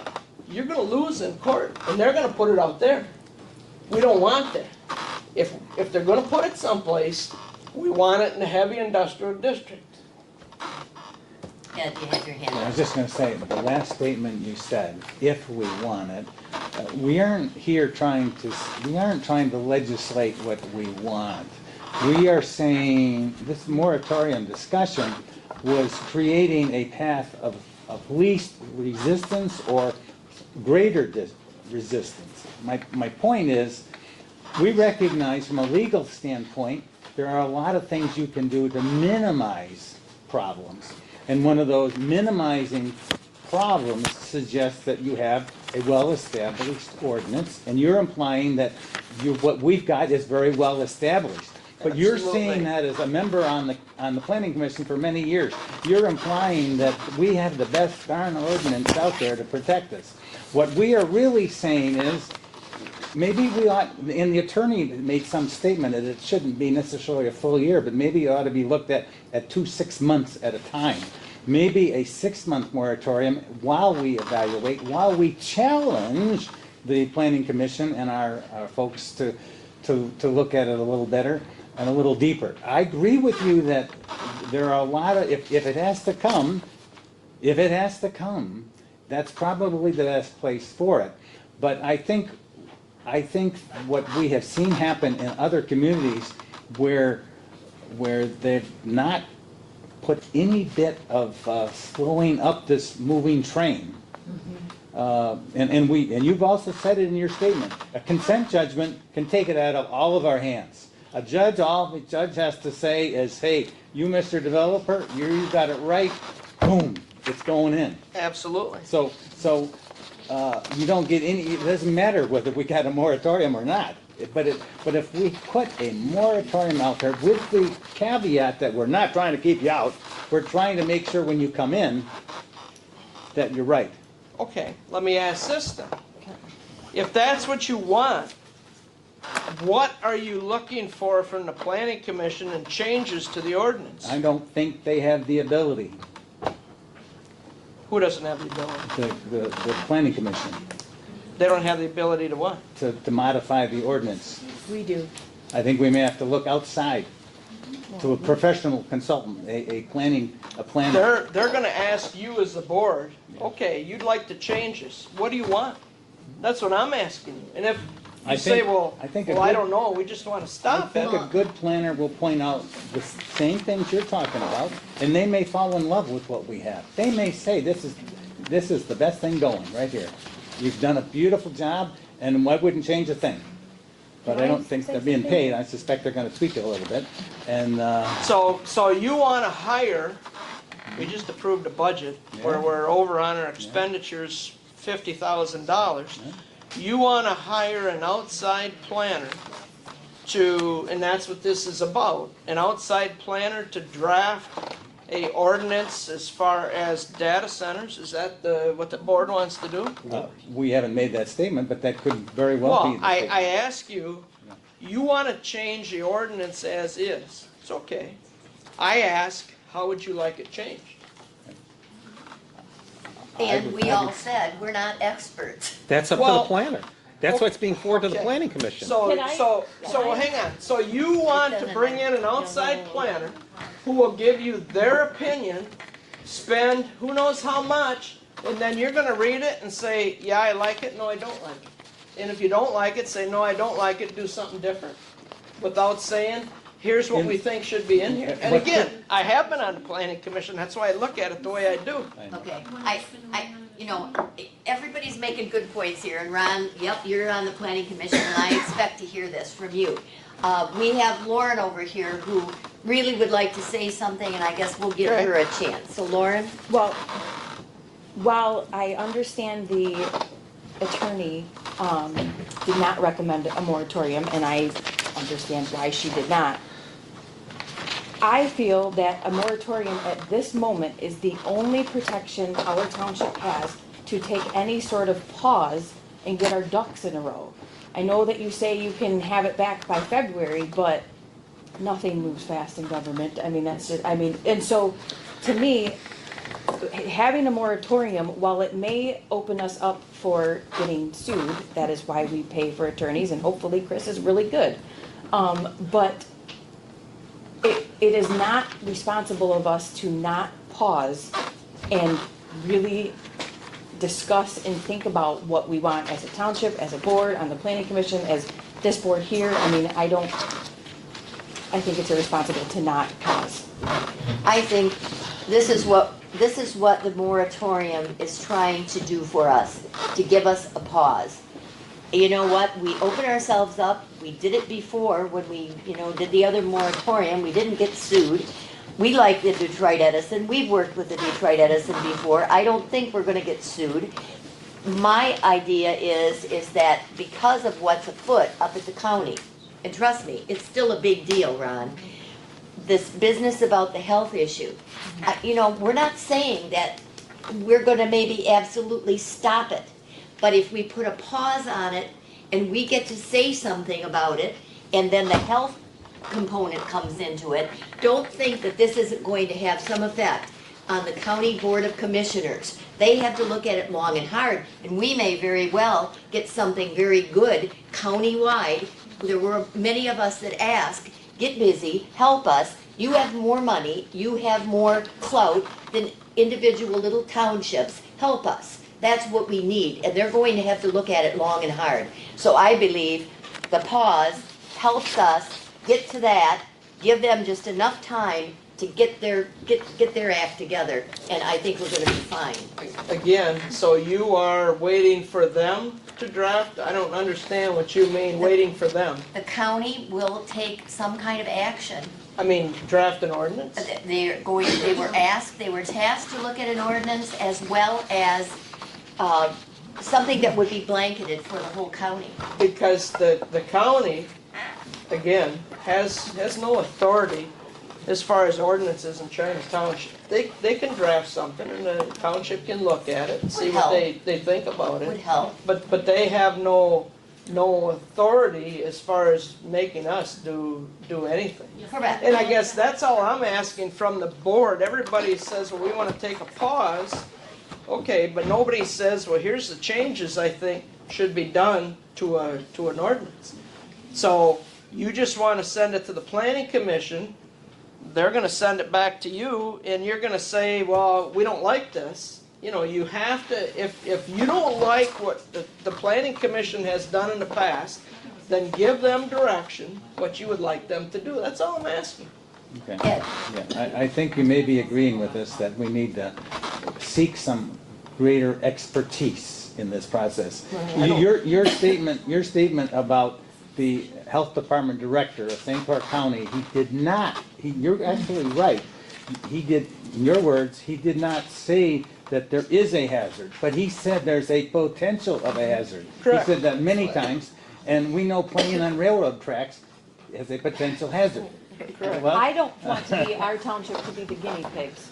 I think by doing a moratorium, you make it, you let them know there, it isn't, we're not the path of least resistance here. We don't lay down, play dead, we're gonna stand up, we're gonna fight. Lastly, I would like to have us pursue some professional expertise in this area of either evaluating what we have, or, in fact, that may be the recommendation, to evaluate what we have in place as a future. I will amend my motion. I will give I will rescind my first motion. I will, say we should have discussion before motion. what's It that? doesn't matter, we can I withdraw. said, this is why I said we should have discussion before motions. Motions get rescinded and Who rephrased. does it all the time. Motion to adopt Resolution 2024-16, the moratorium, forward to the Planning Commission, research a planning consultant to evaluate what we have, and come up with a data center ordinance.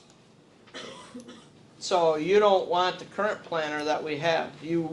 If that current plan, Ed's shaking his head, no, I mean, I don't know if that person's capabilities are. If you feel that they are a capable person of giving a good data center ordinance, then okay. But if not, then we need to go somewhere else. I think if you want to do that, then you should have the supervisor do that. Let her find whoever you want to do. Don't put it on the planning commission to find somebody, because Well, the they're. planning commission drafts ordinances. They do, but that's not what you're asking. You want some professional to come in and help you, not for the planning commission to draft the ordinance. And if that's what you want, then the supervisor should contact a different planner, whoever you want, to do whatever you want. Right, it might. Correct? It might necessitate soliciting proposals from. And that shouldn't come from the planning commission. I agree with you, Ron. Okay, all right. Okay. Is our current planner not capable of drafting? My. She is, but you might not like what she does. Right. And we might love it. We don't know. Ron? In the world of professionals, I think she does an adequate job for if you look at what Ron gave us tonight here at the board when we first walked in, it showed that we had a handful of things that went before our planning commission. If you're only dealing with a handful, you don't have that wealth of experience behind you. Sometimes a larger firm, sometimes a different firm. I'm not saying there's anything wrong with our planner. She was an offshoot from our previous planner. But one last thing, Ron, you saying that the county cannot come down with direction from the health director and tell us what to do. Ron, the past health director told you had to wear a mask a few years ago, and you did. No, hang on, Dan. That is not what I said. I said. That's exactly what you said. Wait, okay. No, I said the county cannot tell the township, here's the ordinance that we're gonna go by, and you have to adopt. I didn't say that the health director couldn't come down with something and said, hey, in your ordinance, and this is what I think he's gonna do, is say, in your ordinance, here's a decibel level, here's a glare, here's all these things that could create issues that should be addressed in an ordinance. I don't have an issue with that. What I'm saying is, Linda said that the county's gonna do something, maybe draft an ordinance that the township can look at. All I'm saying is the county has no jurisdiction as far as what ordinances we go by, except we could adopt it and then there would be something that we'd have to go by. But out than that, the county has no authority, anything in China Township. I As far understand as that. If I ordinances. misspoke it Okay. or I All right. didn't convey it good enough. Lastly, I would simply say, win-win for you, Ron, would be that the expert author of ordinances blesses what we've got in place and says, you aren't going to be able to tweak it much more than this. And what we've done, other win is we slowed the train. Okay. Like Okay. I said, I'm just trying to keep taxes low. You want to restate the motion and make sure that Ed is supporting that, Dan? Well, Ed, are you happy with the 12 months, or do you want to do Well, a 6 actually, and it was 6? Lauren that was supporting your motion, so check with Okay. her. Is everyone okay with the 12 months, or do you want to do 6 and 6 before we roll We it? can do, we don't have to keep it for 12 if we don't need it, correct?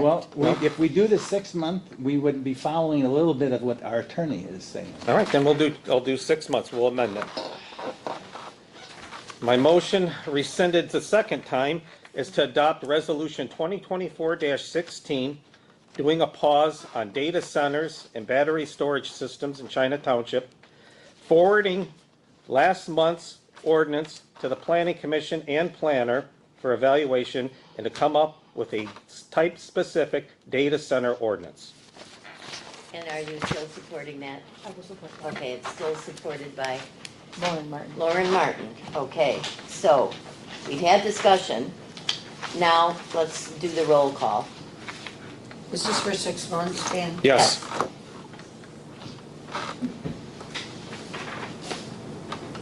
All right. Turk, Yes. Lauren Martin, Yes. Deanna Moran, Yes. Linda Schweihofer, Yes. Sharon Martin, yes, Ron Breyer, No, Ed, Yes. Okay, that Thank you. motion carries. And if I could at this time, Linda, entertain a motion to authorize you to solicit proposals for for a planner to review our current ordinance on this type of use. Support. Been moved and supported. We've committed no funds, we've simply getting proposals in. Okay, just proposals from a planner that would be able to reevaluate what we already have as far as Yep. our ordinance. Okay? It's been moved and supported, but it will have to be a roll call vote. okay, Ed, Yes. Ron, I'm a yes with just proposals. Okay. Sharon Martin, yes, Schweihofer? Yes. Moran, Yes. Lauren Martin, Yes. Dan Turk. Yes. Okay, that motion carries unanimously. Thank you. Flip the page. We're making it to F, everybody. Hallelujah. Videotaping of our meetings and having a discussion. We've had a lot of discussion about this. Matt Calabrese actually did not charge for the meeting in November. He's charging for tonight, but it will be just for the X number of meetings that he had agreed to charge us for. We had a discussion about how we might save dollars. $500 is a lot of money, and Matt's gonna tell me, I'm gonna tell you this. Had Matt in my office, and he says, you know what? $500, it is a hell of a lot of money. And I said, yep, I agree with you on that. And he said, John asked me as a friend, would I do it? Yeah, he says, I do it. I just threw out this number, and they bid on it. And so we did pay $500 a meeting, and it's nice for the public to be able to see the meetings, I agree, but it's a lot of money. And so we are trying to see what we could do in place of that, and I put an email out to all of the board, and Ed responded.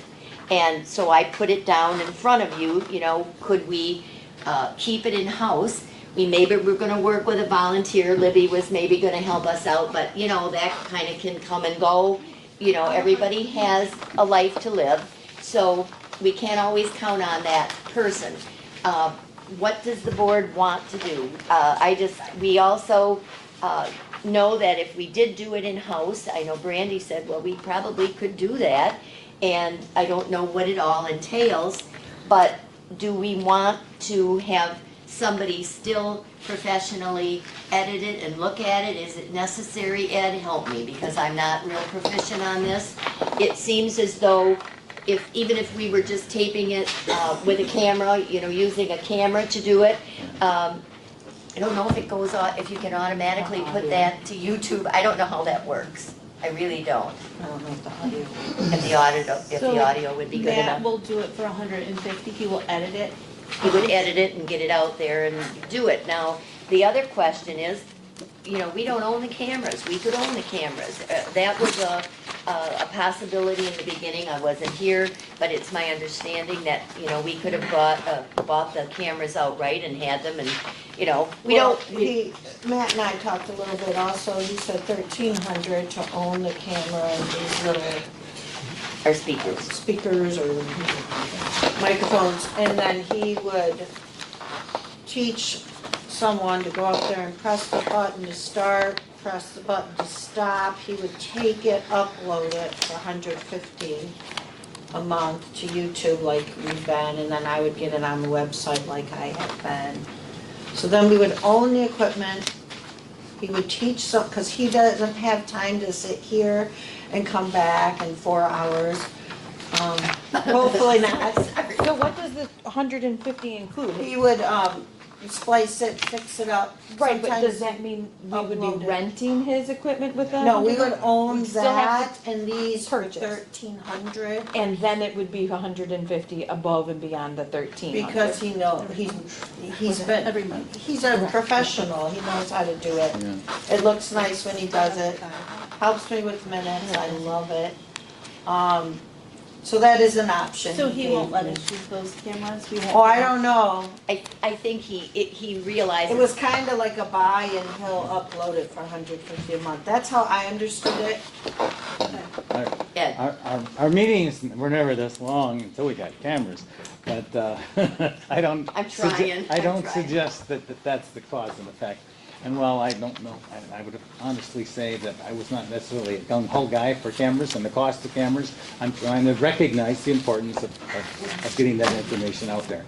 I would like to make a motion that you, Linda, again, solicit proposals, not for us to buy the equipment, but not have any investment and try another trial and let us learn from the people who want to do this. Anything they can have us do, that's fine, but if between yourself and Sharon, because she's currently our most knowledgeable person in video, if you could author a RFP, send it to this guy and send it to several others, and I think Mitten has we could look to Mitten as far as a contact. It's a statewide entity that people can bid to. So you would want a proposal, To provide The whole video thing? services, the whole thing, meaning their equipment, they bring it here, however they want to detail it in terms of offering and training to download, that can be, determined between the parties. Can I But- edit that or no? Yeah. I think that we should just have a request to get proposals, either the way he described or owning, because I would like to, if we owned it, one, I think that would be the most financially Cost-effective? responsible thing to do. And All right. two, based on education, if people are, shown how to use it, it can be used at planning commission I'll meetings. support Lauren's motion.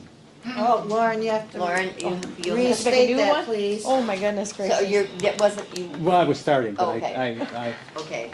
So Lauren, I would like to make a motion to request for proposals to either purchase equipment with a monthly upload fee or simply a monthly service recording of all duties. That's a really long motion. I know, right? Do you want to narrow that down to video recording packages? Sure. That would be options with packages. did you hear that? Hopefully it's on video. This is gonna take me days. Yeah, right? Okay, so a motion has been made now. by- Support. Okay, by Lauren, supported by Dan, to do exactly that. We're going to get some request proposals to either purchase and do it, or have somebody come in and upload it and do the whole And 9 you're yards. doing that, right, Linda? It's for Linda to look into? Both of us. I don't know nothing Yeah. about it. Well, I don't I either, don't know but who we're does gonna I learn. know, I can talk to Matt, that's mine. Your go-to, You- okay. You talk to somebody else. Well, we're gonna have to put it out there, it has to go out Yeah, I just don't to know more if than I can that. do I it. mean, I understand that, but we'll have to slug along and we'll figure it out somehow. We'll do it. Okay, So there's been a motion and support. Now we need to have a roll call vote on that. Because we will be, well, it's a request. Yeah. Yes, They no, just, you don't need a roll call. I don't think we need it on this one. All those in favor? Aye. Aye. Are there any opposed? There being none, then that carries. Okay, the next item, ZBA and Planning Commission appointments to fill vacancies and approve all committee members for all boards. We're gonna do, oh, you do? Go I ahead. have to add one thing about the video, I apologize. What about next month? It's not gonna be videoed then. No, that's right. Would Matt be willing to carry it over for 1 month? Can I somebody don't know, I ask him can that? sweet talk him. Work your magic. I don't know, I mean, if he doesn't mind, see, he has to come back and shut it off, take his stuff. I don't set it up, so he's gonna charge probably He can- 500. You can maybe show somebody for next month, so it can be a trial run for somebody, how to set it Maybe up. I'll turn it talk to Matt about next month. on.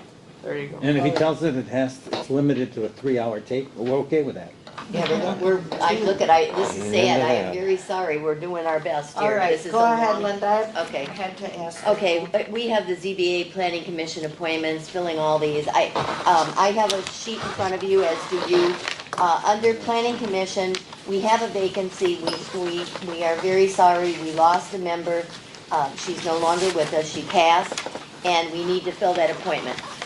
You did have a sheet in front of you, and with a name, but actually adhering to past practices, I will be switching the appointments from Tiffany Turke to Kathy King, who also applied and wanted this job. She served on our board, I think she'll be excellent. Do we need to do them, vote on them, or can we just keep going? Kathy's for what? Kathy King would be for the Planning Commission member at large. Just discussion. Okay. We talked about this morning, and every time John brought a name, Dan would always say, "Did you advertise for it?" I asked you that this morning. and I- Exactly. Well, here's the deal. Okay. When it, well, when I had the attorney and told her that we had to do this, and I do know this myself, when it comes to appointment to Planning Commission, the supervisor is pretty much has carte blanche to do this.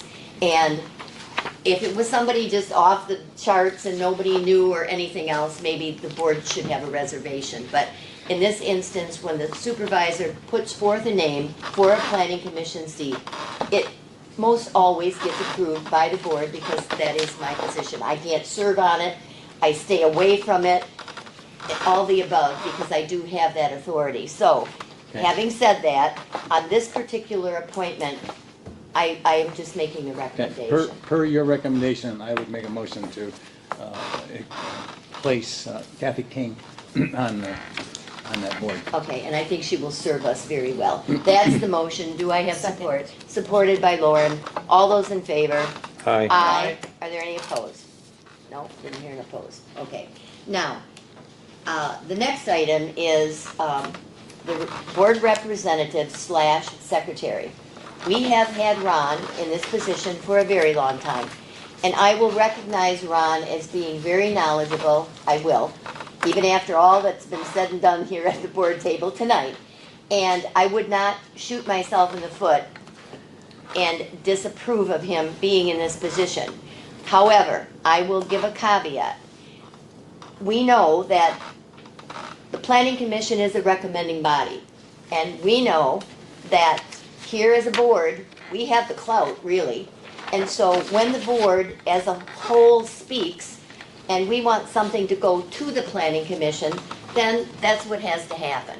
Whether it's we like it or not, okay? So, based on that, and the caveat that I've given, I will appoint Ron Beyer back to the board rep. Do I have to have approval on that? Yeah, that's your recommendation, you're Okay. not appointing. Okay, it's my recommendation, and I am doing it with tongue in cheek because I don't want to stick our necks out here forever, but I do know that we have people on the board that are looking out for the community, and so I'm trusting that it's going to work. And having said that, then I guess I would have to have a motion. I'll make the motion, have Ron Breyer. as our board rep. Do I have support? I'll support. Okay, it's been moved and supported. All those in favor? Aye. Aye. Are there some opposed? I'm gonna abstain. Oh, did you ask if you could be abstained? Well, it's voting for me. I know, but everything that comes before the Charter Township Board is supposed to have unanimous approval to abstain. Does anyone want to make that motion? I'll make a motion to have Ron abstain from voting. Okay, I'll support. okay, moved and supported. All those in favor? Aye. And Ron is abstaining, okay. Okay. It still passes, and you've got a lot on your shoulders, Ron, because you have to perform for us. I've always taken to the planning commission whatever the board wants, Okay, or has asked. okay. Then we move down to Sewer and Water Authority. Ron is there. There also is an alternate that should be on there. Who on the board would like to be an alternate along with Ron? We could do them self-same, we could do them at the same time.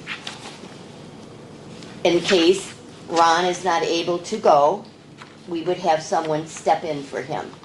Who on this board would like to be willing to do that? We need a board member.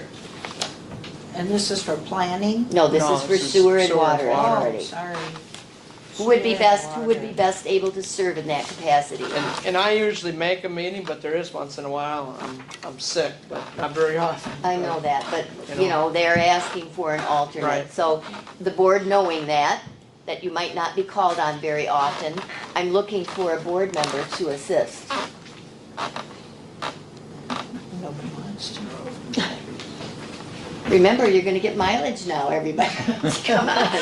I'm it looking, at? I mean, He's somebody, trying to holler the water plant. somebody has to step forward here, and I'm not leaving until we get an alternate. So who wants to be it? We talk about putting hats in it, or names in a hat and drawing them out. I mean, I think, you know, it would not be a great commitment. It would just be an occasional, and it probably I'll would be hardly. the alternate for sewer and water. Okay, thank you, Deanna. Thank you for stepping forward. Okay, so we could vote on Ron as the Sewer and Water Authority rep, and then Deanna as the alternate. Do I have a motion? I'll make that motion. Okay, do I have support? Support. Moved by Lauren, supported by Dan. All those in favor? Aye. Aye. Any opposed? There being none? Okay. Next, we have, we'll go down the list. Here is the St. Clair Fire Advisory. We already have myself, yours truly, who is willing to do this, and Ed Neiman. I'm willing, Ed, willing. I think we still go ahead, you know, and maybe approve it anyway. Do I have a motion? I'll do the motion to have you, Linda Schweihofer and Ed Neiman, St. Clair Fire Authority Advisory. Okay, do we have Support. support? Okay, supported. Motion by Dan, supported by Ron. All those in favor? Aye. Any opposed? There being none, that carries. Next, the Marine City Fire Authority. Okay. I am on that committee as well. There is a meeting tomorrow night, or Wednesday night, and I need somebody to be there with me. And I don't think we should have to necessarily go out to the larger community when you've got board members that I truly believe need to be involved. And it's a great group of people. So I am, again, looking for a person that would be willing to serve on the Marine City Fire Advisory Board with me. I would be willing, however, I can't do this Wednesday. I mean, so I don't know how Well, that affects no, it. it would still be okay. It would Okay. still be okay. So it would be Lauren and I. Do we have a motion? Motion for Linda Schweihofer and Lauren Martin to be on the Marine City Fire Authority. Support. Okay, it's been moved and supported. All those in favor? Aye. Are there any opposed? Being none, that motion carries. And now we're to Parks and Recreation. We need another board member to help with that. I've typically helped on that. I mean, I would even be willing to give it up and let two new people be on that if they would be so inclined. I know, Deanna, that's, you have been doing as a board alternate for the Parks and Rec. Would you be able to want to step up Not if I'm doing sewer and water authority. Okay, okay. Well, let's see. What's entailed in all of this It- Parks and Rec You know, Advisory you Committee? you would go to the meetings and, you know, we have a few events. There's some wonderful new events that we have, because we have new blood on the committee and I think Who's on the it's wonderful. We have her right sitting there smiling at you, look at. Oh, Okay. my favorite. Yeah, so, you know, we need somebody, we need. So is that monthly? They, not always, they may skip a meeting here or there. Yeah. Especially like in the winter time. I mean, if things aren't, a lot of things brewing, then they're not. So are you just a voice, the board member? Yeah, you help make, well, you help make decisions and then you go to the events, but as Oh. as a board, let me say this, as a board and members on this board, I think we really all need to attend some of these events and show our support.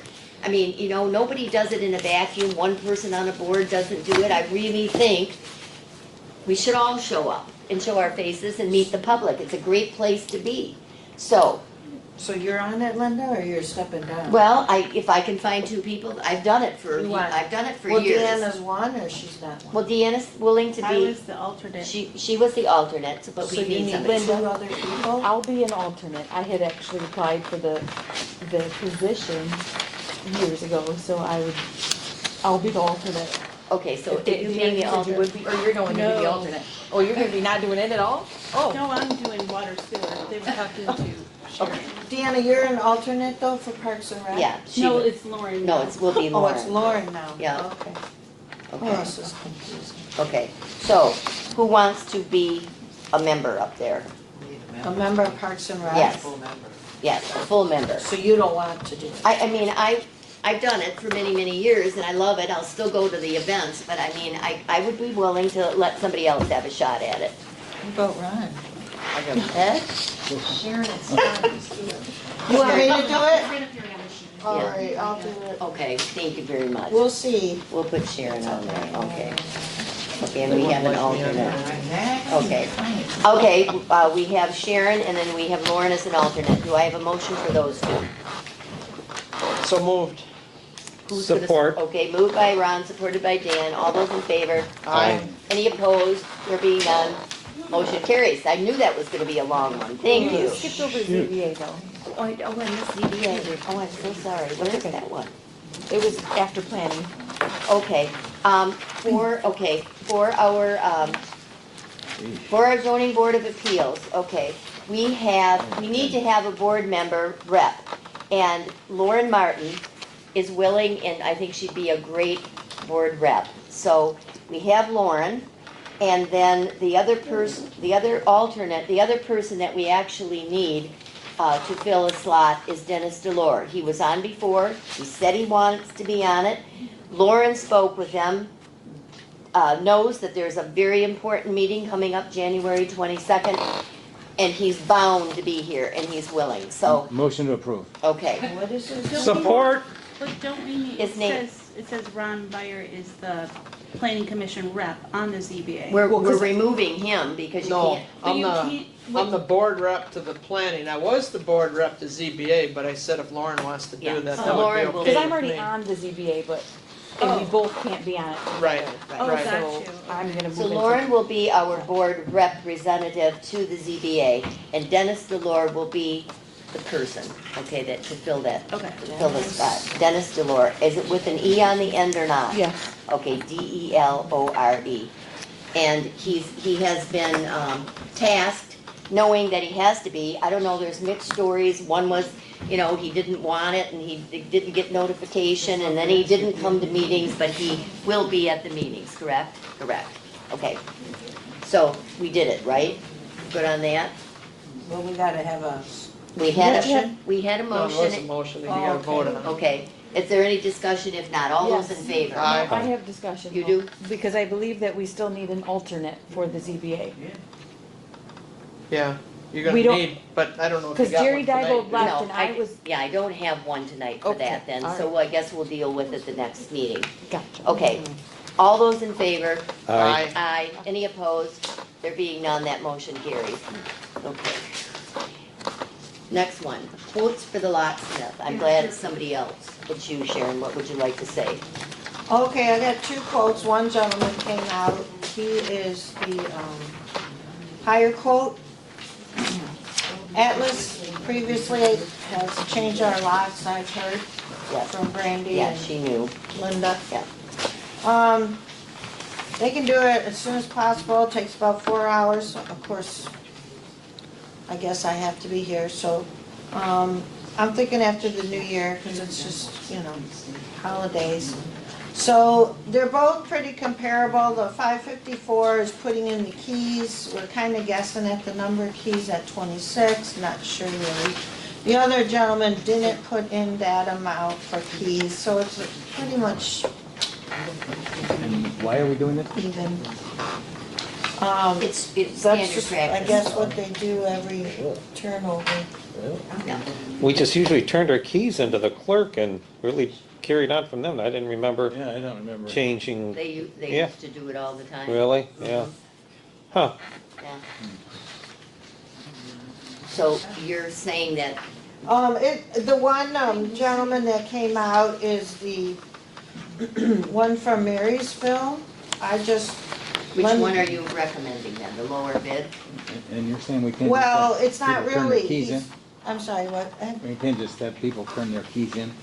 I don't know, I was told I needed to get Who quotes. told you that? I guess when the supervisor is a new When- supervisor, that's what they do. It's a new That's all I board know. and that's what they've always done in the past. I mean, I don't know anything about turning in keys. Some on- keys Yeah, are in the lost. past, we turned them in But and, aren't I the You only could new make one? more keys. yeah. I think I'm the only new one. The Well, cases do Linda- not duplicate on it. Linda's doing it, right? It's when Yeah. the supervisor There's a becomes- two-pronged thing. Some it's up- use a key and some Yeah. have a fob. Yeah, it's up to the board. There are some missing, there's fobs now, there's cards now, it's confusing, I don't know where they all are Let's go back to at. keys. That's what I say. I would like that. Okay, I say let's go Dan, back to keys. okay, here, is that a motion? I Oh, don't- yes. Motion to go back to keys? Support. No, we're not Wow. doing this then? I'm Well, confused. my motion would be, if you want it, and it can be non-supported, my motion is to continue with the keyed system we now have and add keys. And request, make a request of any old keys out there to be turned in. Well, If some we are think mi- we're having a problem, then we. Some are missing, we I don't rekey them. have them all. There's I guess cameras and given stuff. them If from somebody wants to Brandy. do something nefarious, it would be on camera, so. Okay, so we have. I support Ed's motion. Okay, Ed made a motion, go to keys, get everybody's old keys back, and whoever needs a new one, get Well, a you new don't one. need an old key back, you're not changing the locks. He's just saying go from those cards. Well, the cards and the fobs, we own that system, so How's that working? you don't wanna use it? It's I don't- not. Well, it doesn't work good for me, but I had a key and they Well, told I me don't here's have a enough fob. keys, so there's some Yeah. missing, I never received them, I just got the box of keys a month ago and Well, if it's the same lock, They're I've not got all a key there. for that door over Yeah, As there. long as you don't change that lock, I can get in. Right. Okay, so we'll just not do that then. Okay, wait a minute, now, okay, there's a motion to just go with the keys, and it's been supported by Lauren. Yeah, Okay, have we discussed it to death? I believe it. Okay, then let's just have a Roll call. roll call vote, I think we have to do it. What? You're not spending any money. Yeah. No, Well, motion Well, is if to. somebody needs a key, you're gonna spend money. So Yeah. much. Not I much, know, but but- okay, just do it. Roll call vote. I actually have a key, we could go have a key made, can we? Well, No? each key is different, Oh, all Ed, right. like there's master keys, Mine's not a master. there's just, I only get in one door. That's- That's all they one door allow. key. They above our- don't trust me That's here. above our pay Okay, grade. let's just do the roll call vote, everybody, and we'll keep it moving. all right, roll call, Ed, did you just wanna not do any locksmiths? I guess that's what it is. Just make sure everybody's got a key, that's Yeah. the motion. That's the motion. Get a key, all Yeah. right. And then do the roll call. Ed says yes, get a key. Yes. Ron? Yes, Sure. Yes. Deanna? Yes. Lauren? Yes. Dan? Absolutely, yes. So we're all just gonna make sure we have a Unanimous. key. Yep, it carries. There was really no motion, right? Are you approved? It was a Just motion. if there's extra keys You needed. just say another you have 500. to let me know.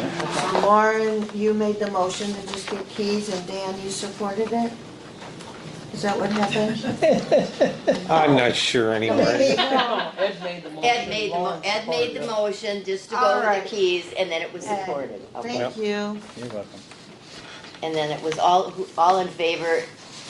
Aye. everybody. Okay, good. Motion carries. Now we're gonna move on to I, which is the water resolution. It's a rate increase, and we had to do that by resolution.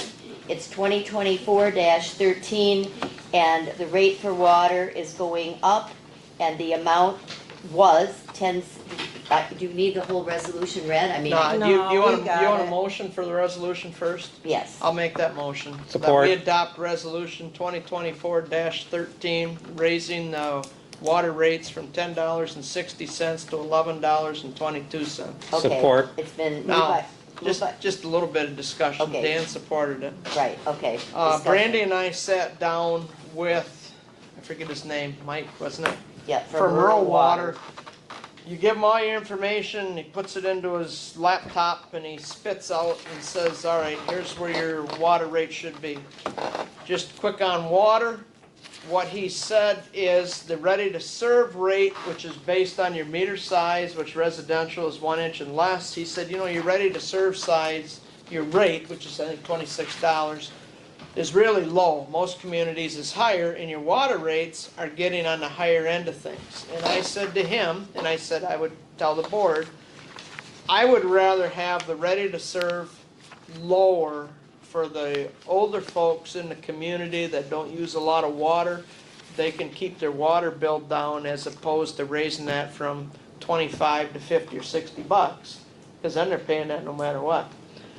And have a little higher water rate for those folks, especially the ones that go south for the winter, and then they don't have a very big bill. And the people who use water, they're gonna pay a little more because rates are high, but you're kind of doing this in favor of the older folks in the community. So that's what we did. We left the ready to serve where it was, increased the water rates to where it's at. Okay. Okay?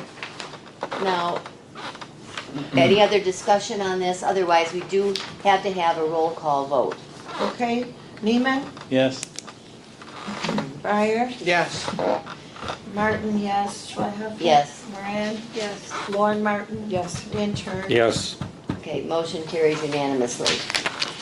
Next item is very similar. This is our sewer resolution, 2024-14. Who would like to make the motion for I'll that? make a motion that we adopt resolution 2024-14, raising the sewer rates from $5.90 a thousand to $6.25 a thousand. Support. Okay, moved and supported. Are we doing discussion, Dan? Yeah, or yeah, I'd John? like to just say on this, Okay. the last couple times he was here, for some reason, the water rates got raised and the sewer rates didn't get raised. And the first time he put the numbers through the system and spit them out, it was like $1.06 to be raised. And I said, ooh, wait a minute, I don't think we want to do that. That's a pretty healthy raise. So, and part of that reason was the water usage, which sewer is based off of, in 2023 was really high. And it was kind of abnormal. And so, is that what it's gonna be going forward? So what he did is he just averaged 4 years out and put that in, and then it came out at 35 cents. And I said, Whoa. we'll just look at it again next year and see if that water rate comes down or what it does. Just so people, you know, you're only getting that 5-6%, not a 20% raise. I just know some people that are on there, and they would be in at the Hall and Linda's office with that kind of raise. So that's kind of what went on there, and then next year we're gonna have to look at it and keep going. And I don't know if anybody's noticed, but the sewer fund has actually been drifting a little bit lower, which means we need to raise rates. Yeah. I mean, we're not doing our due diligence if we don't, and to let it go any length of time and then not do it, and then have one huge raise, that's not right, and it's hard on people. Right. So it's better to do what we're doing, so. Yep. Okay, so we have had a motion and support, and now we need a roll call on that, Sharon? Sharon Martin, yes. Linda Schweihofer. Yes. Deanna Moran. Yes. Lauren Martin. Yes. Dan Turk. Yes. Ed Neiman. Yes. Ron Byers. Yes. Passes unanimously, thank you very much. Next Man, item, man. K. Approval of the holiday schedule for There you 2025. We've always pretty much followed the holiday schedule. Someone brought up to me, rather than to have the day after Thanksgiving, might we want to take the day off before Thanksgiving? Is that feasible? Does that sound okay? I tried that last year to get the Wednesday off and it didn't Does go it matter? through. It didn't go through. The board has, as far as I know, and that doesn't mean you can't change your policy, but the board has always had the policy of adopting the same schedule as the county. Yeah. And I looked it up, this is exactly the same schedule as the county. Now, if they wanna do something different, I almost. Because I mean, Independence Day's a Friday also, because we're closed, but that's just how it falls, I guess. It's not in my mind because, well, Friday don't get paid anyway. It was just, I guess it just made more sense, to do it the day before as the day after, but it's whatever the board wants to do. I'm just bringing that up. What's your pleasure? I'll make a motion to adopt this As is? as a holiday schedule. Okay, support. moved and supported to adopt as is. All those in favor? Aye. Aye. Any opposed? There being none, it passes. Thank you. Next item, L. That's wrong. We already did this. No, this is the, Planning Oh, Commission. the list. this is Okay. the dates. Planning and all that. Okay. And I'll make a Let's do- motion that we approve the dates for the planning commission, ZBA, Park and Rec. All fell swoop, okay. Yeah, and all And that. the board? You want to do the board meeting schedule as well? Yeah, and the board, all of them. Okay. Support. It moved by Ron, supported by Dan, to accept these dates that have been presented. All those in favor? Aye. Are there any opposed? There being none, motion carries. Okay. M, COVID funds. We've already done that. Okay, so we can skip that. Motion to remove. Okay. Support? All those in favor? Aye. Aye. Any opposed? There being none, it carries. Okay. ADP, tracking system for mandatory sick leave. I think this is you, Sharon. Me and Deanna. Deanna went to a learning about it. I couldn't attend that day. It was a couple months ago and she spoke about it. What's happening, and correct me or add to this, Deanna, because I'm doing it more from reading. There's a mandatory state, I guess, maybe federal. Yeah, Federal Well, it's- sick day. Yeah, you have to start recording basically how much everybody works. They can start earning their sick time. So in the past, we have never had sick time for our hourly employees. But as of February, it's like February 20th or something like that, 20, so we have to record and allow them to take this sick time. And it's a calculation that each employee has to have, and we have to have records of it. So it's a new upcoming law that we'll have to follow. Okay, So- is this going to be something Well, want us to do? we have to put it in our employee handbook, which is somewhere, needs to be It's here updated. someplace, yeah. And so it's a tracking system that That's enough. ADP would do. There's a fee, but there is 3 months for free. There's a lot more to it than just tracking that we could utilize. What's the fee? It's Oh, it's on 208 here. per employee bi-weekly, so 20, It's- 26 times. It's- Now, is that everybody? That's just not the 3 employees? Yeah, no, or it's just- everybody, anybody who gets a W-2. So, I because mean, board even- members and- Yeah, they have, the law crazy. is salary people, everybody Crazy. has to be tracked. Are you So you sure? work 30 hours, you get 1 day paid sick leave. So, So now you're like It's a 300, spreadsheet. 320 bucks, is what you're talking? So you- no, more than that. Well, Well, you got because, 3 employees and if but you got, during elections, they have to be keeping Oh, I track see, of even- anyone who gets a but W-2. they're not every week, they're No, just no. for a certain time. It's 1 hour. And All it's right. paid, and it's based on the paychecks you cut. And this, So every and month there'll be a this little, is a law that's gonna perhaps go into effect that we have? yeah, February 20th. All right, I'll make a motion that we approve this. Do we have support? I'll support. Okay, moved by Ron, supported by Deanna, that we do this and go with We ADP. kinda have to do it. Yeah. It's forever. Okay, it's a roll call vote, please. Okay, Ed Neiman? No. No. Yes. Ron? Sharon, yes. Linda? Yes. Deanna? Yes. Lauren Martin? I'm gonna say no. Dan Turk? Yes. It's going to Okay, pass. thank you. It's gonna pass. The only other thing I could think of, and I don't know that does the same thing, we had a time clock here once upon a time, I don't know, but It that, does do it. They gotta click in order to do this, they have to, when you come to work, I believe, I'm going to talk to the sales rep now that it's approved, because I didn't want to spend a lot of time Okay. if it didn't we'll approve. trust you. But there's a tracking and all that. We trust you. Spend little to no money. Okay. That passed. Item O, Michigan Association Municipal Clerks, they're going to be charging additional. So, did you see that there? What is this for? Additional dues. Oh, this is just dues? Yeah, they That's- raised- Yeah, they raised it from 75 to 100. They sent us a bill for 75. We approved it at a prior Oh. board meeting. Then they said, oops, 25 more. I'll make a motion to pay the additional $25 to the Michigan Association of Municipal Clerks. Support, roll call. Oh, yes. Ed Neiman, Oh, yes. okay. Ron, Yes. Sharon, yes. Linda Schweihofer. Yes. Deanna Moran. Yes. Lauren Martin. Yes. Dan Turk. Yes. Motion carries. Okay, item P, additional costs for the kiosk on the bike path. You have information in front of you. It was interesting, I got the bill, and I thought, well, wait a minute. They said this all was going to be covered by a grant. They wanted to do it, and there were several grants, I believe, but it still ended up being $281 over. Does the board want to pick up that $281 for the kiosk? Everything else about it, installation and everything is paid for. I was approached. What do you want to do? Yeah, I'll make a motion that we pay the $281.67 out of recreation and pay it. Okay, I have a motion. Who's supporting it? I'll support.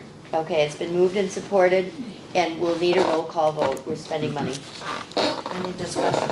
I don't know. Does anyone have any other questions? I do we, while I support this, do we have the money in recreation to, Yeah, there's Yeah. $5,000 in there for projects. I just don't know what we typically. And we get $20,000 a year from the county through the recreation Okay. village for stuff, and it can come out of there. Okay. Okay, so we still need a roll call. Okay, roll call. Ed? Yes. Ron? Yes. Sharon, yes. Linda? Yes, Deanna? Yes. Lauren? Yes. Dan? Yep. carries. Thank you. Next item, resolution for the budget amendments 2024-15. All I right. see them there, but I'm going to tell you, I highlighted it, under supervisor's deputy wages, there won't be a deputy. I've never had one, never was one in all of the history. Right, this is for our But- 2024 though, not 2025. We This, still have to do that? we're Budget amending amendments. 2024. Right. So Deanna and I sat down one afternoon and worked on this, and this is what we came up with. Just shuffling of monies Right. from one that's over to the one that's under. Right. That Okay? looks good to me. It does, doesn't it? Yeah. Any, Deanna? Good job. any other Good job, Deanna. question? Otherwise, I'll make a motion to adopt resolution 2024-15 to amend the budget for, looks like those 4 items that needed well, there's 8 actually that needed amending. You're throwing the word 24 in there, right? Yeah, 2024. 2024-15. Support. For the 24 fiscal year. Right, That's it. that's what I Okay, meant. all right. Okay, it's Just so that been, we're not talking. Yeah, all right. okay, Yeah. those 8 items, the budget amendments, it looks good, I think, both of the girls here, Deanna and Sharon for that. It's been moved and it's been supported, right, by Dan down there? Yeah. Okay. We'll have to still do a Roll roll call. call. Okay, Yeah. Dan Turk? Yes. Lauren Martin? Yes. Deanna Moran? Yes. Linda Schweihofer? Yes, Sharon Martin, yes. Ron Breyer? Yes. Ed Neiman? Yes. Okay, okay, unanimous. You'll have that recorded.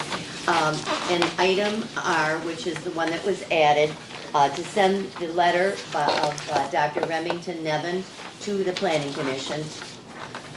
Do we have a motion? I'll do the motion to send the Dr. Nevin's report to the Planning Commission. Support. Okay, it's been moved and supported. All those in favor? Aye. Are there any opposed? No. There are not. Okay, that motion carries. So you will take that letter, Ron, to planning? Is that what? Yep, I Okay. can make sure they get that, yep. Okay, thank you. Unfinished business. Clark Cemetery update. I have none. I'm sorry. Nope, there's nothing new on that or the Belfour that I know of. Motion to table. Okay. Support. All those in favor? Aye. Aye. Any opposed? No. Okay, item B, the monastery update. He was in for board of review, and at the word of the attorney, he was to be put back on with his exemption and to do it quick, and they did. He still has to come back in here and get his permit to get a final on the sanctuary itself. That hasn't happened. The attorney said, we gotta get that done. So that's what I know about the monastery. Motion to table. Okay, Support. moved and supported, all those in favor? Aye. Aye. Aye. None opposed? It's tabled. Starville Road update. I've been receiving letters, they've been straggling in. I have had 5 people say yes, they'd like it, 3 people that said no. And I've contacted those people and told them we have no road millage money at this point. So I haven't only heard from 8 people, so you know that. Motion to table. Support. Okay, all those in favor? Aye. Aye. Next item, sorry, talk fast enough, Lauren, did you? That's all right. Okay. Playground mulch, I don't have really anything on that at this point, so we'll have to Motion to table. table. Support. All those in favor? Aye. Aye. Any opposed? There being none, it is tabled. Landfill update, Dan, anything new? I met with Emily Eba, our project manager for the landfill, gave her the information. I supplied the same information to you, Linda, the supervisor.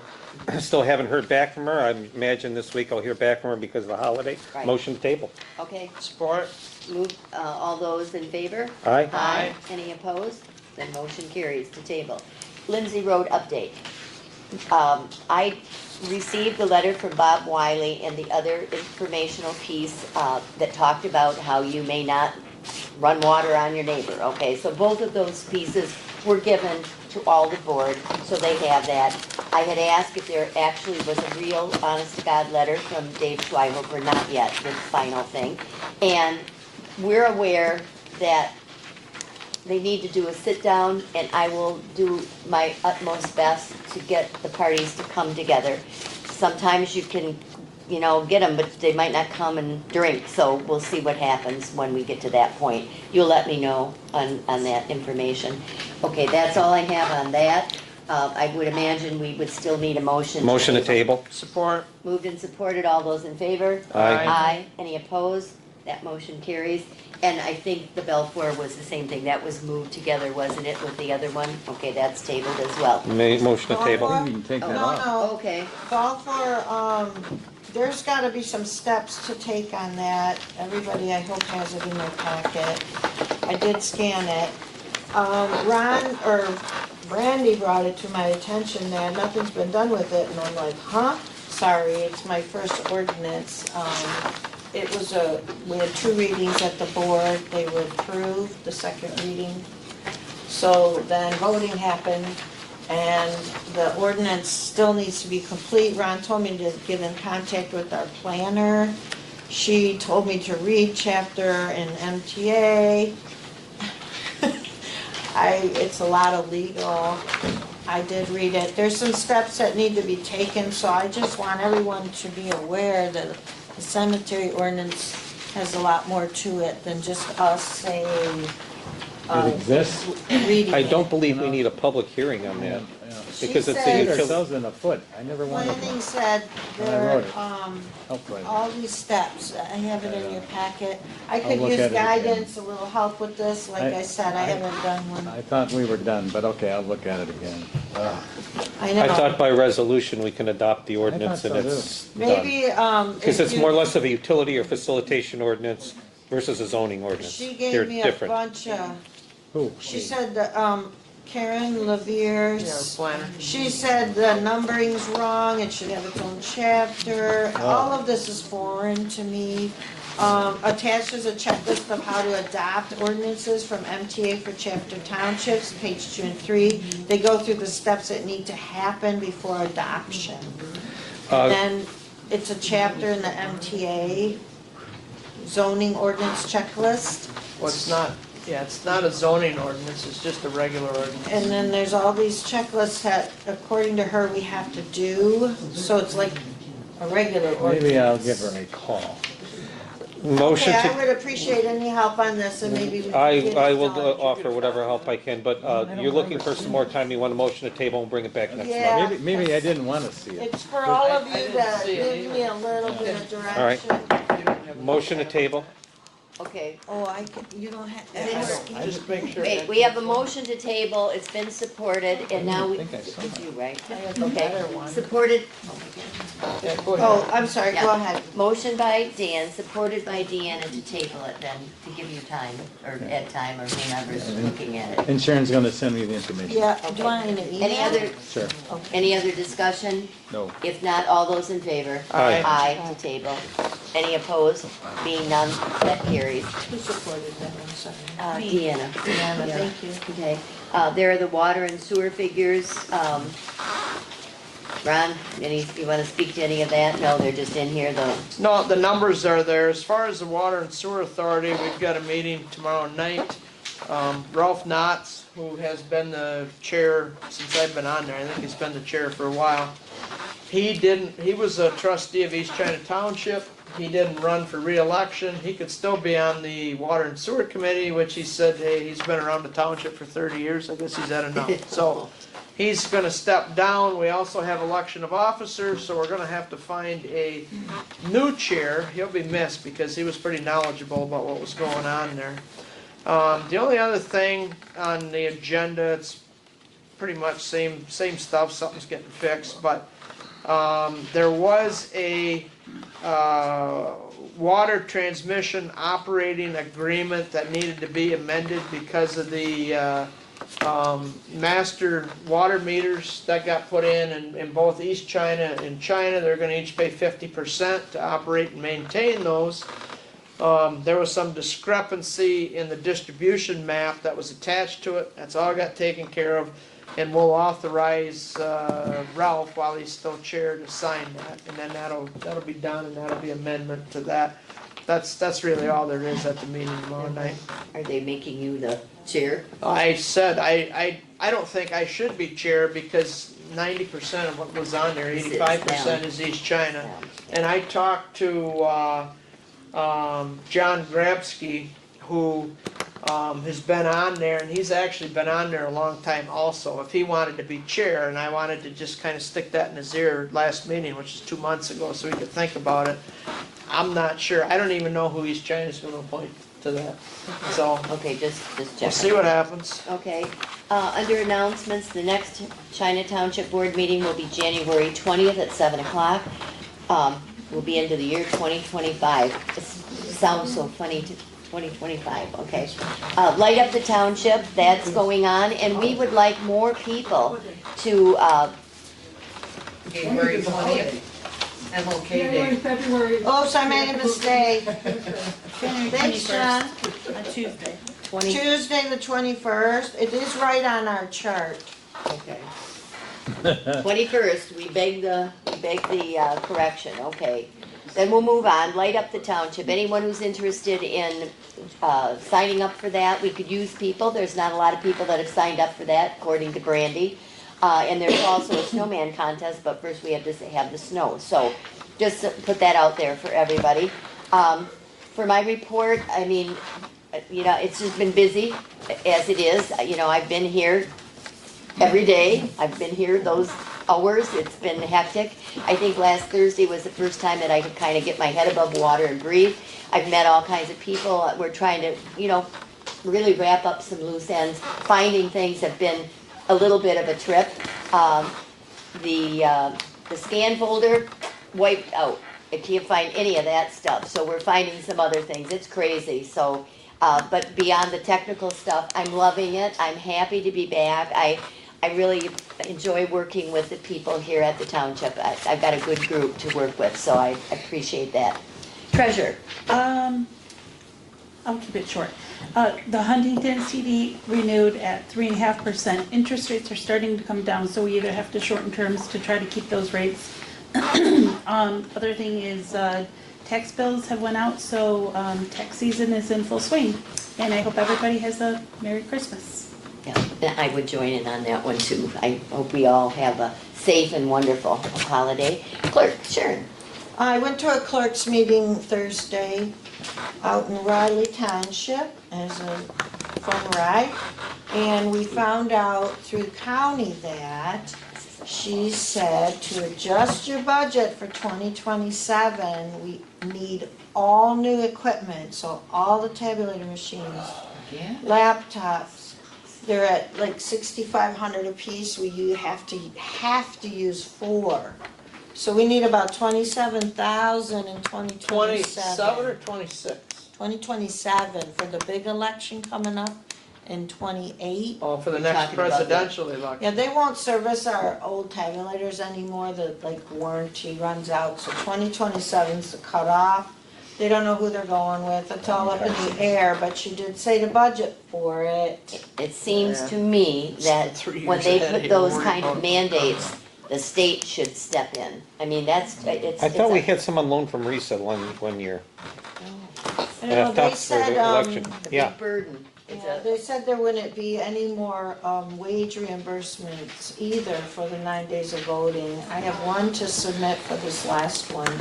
So that's it. Are they talking We're on about, our are they own. talking about, Mary Ann said something about maybe limiting, or they're looking at having fewer days for smaller townships? Well, that's, that you gotta go through Lansing. I don't think how they can, it's a constitutional Gotta wait a amendment couple we're years. talking. Yeah, that's not Republicans gonna get in there. happen in our lifetime. Is that all you have? That's all I have. Okay, trustees, Ed? Christmas is upon us, beautiful season. Christmas night, General George Washington, 248 years ago, he really, we would all different if he had not had the faith he had, and, in his opposition in the Battle of Trenton, crossing the Delaware. We give thanks. Okay, very good. Ron? The planning commission, we just had a meeting and we're still working on the solar, wind and battery ordinance, but we did have a discussion. We've been kind of working on the solar end, and we did have a discussion on the battery. Brandy had a magazine she gave me here that I read. I've got it too, I'm gonna be reading. Right, and that was, I think, copied for all the planning commission members, and in between they can read it. But I said to our planner, I said, really, the over 50 megawatt, and we still gotta deal with the under on all these, that we still control. But the over 50 megawatt, Edison is wanting to put 220 megawatt at Trenton.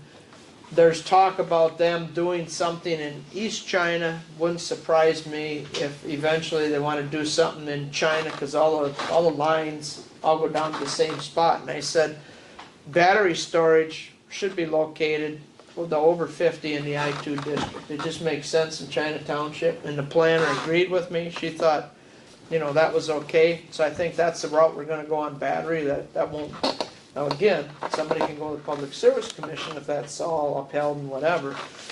But that's the way we're gonna go with battery, that goes in the heavy industrial district and not allowed out in any of the residential districts. And in the solar and wind, we were talking about 45 decibels, not average decibels, but maximum decibels at the property line. I don't know if we stay there or even go lower. There's sound fence that you can put up, and they say reduces the sound, like they put it on chain link fence, and they reduce the sound by up to 30 decibels. So, and it's, from what I understand, it's not that expensive, so that's why we're in the ordinance. I think we can put something in there and say, here, you gotta do this. We're trying not to make it too restrictive that they automatically go to the Public Service Commission, but yet something that they say, yeah, we can work with the township to do it. The other thing that I just want to mention to the few people that are left here yet, Mr. Len questioned the tax drop.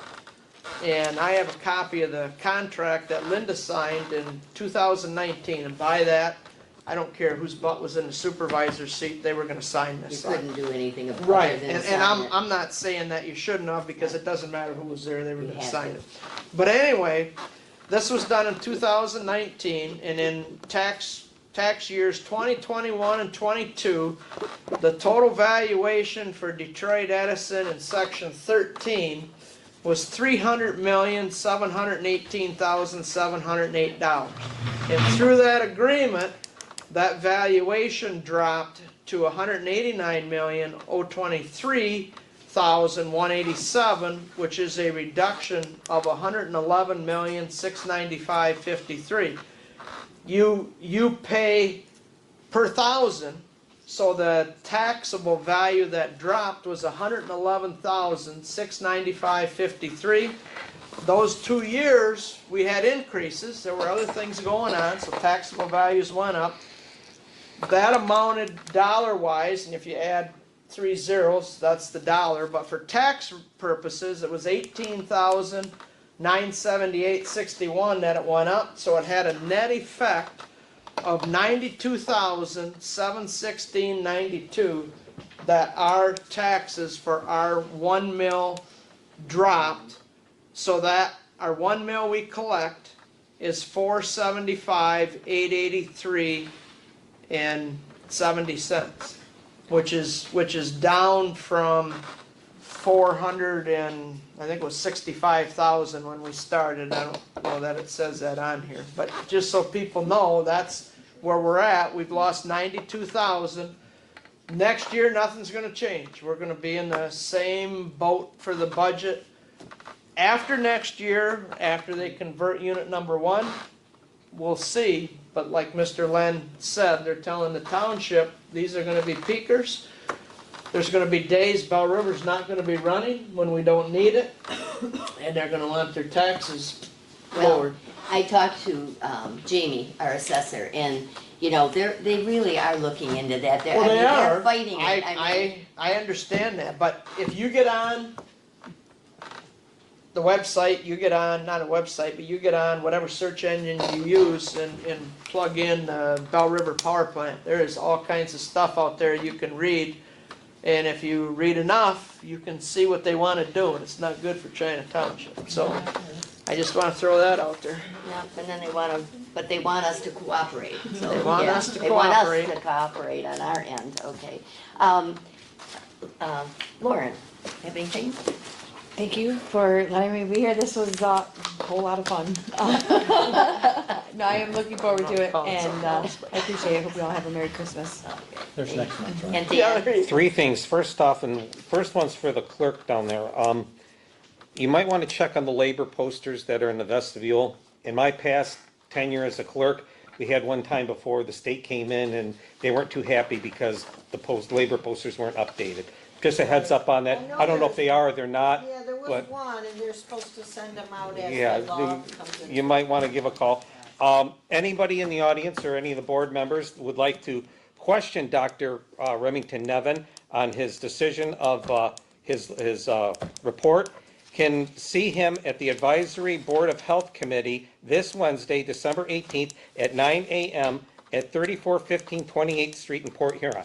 Meet with the guy, hear your differences, question his expertise on it. I mean, he might change your mind. Everybody should have a blessed holiday. I hope you have a wonderful family gatherings.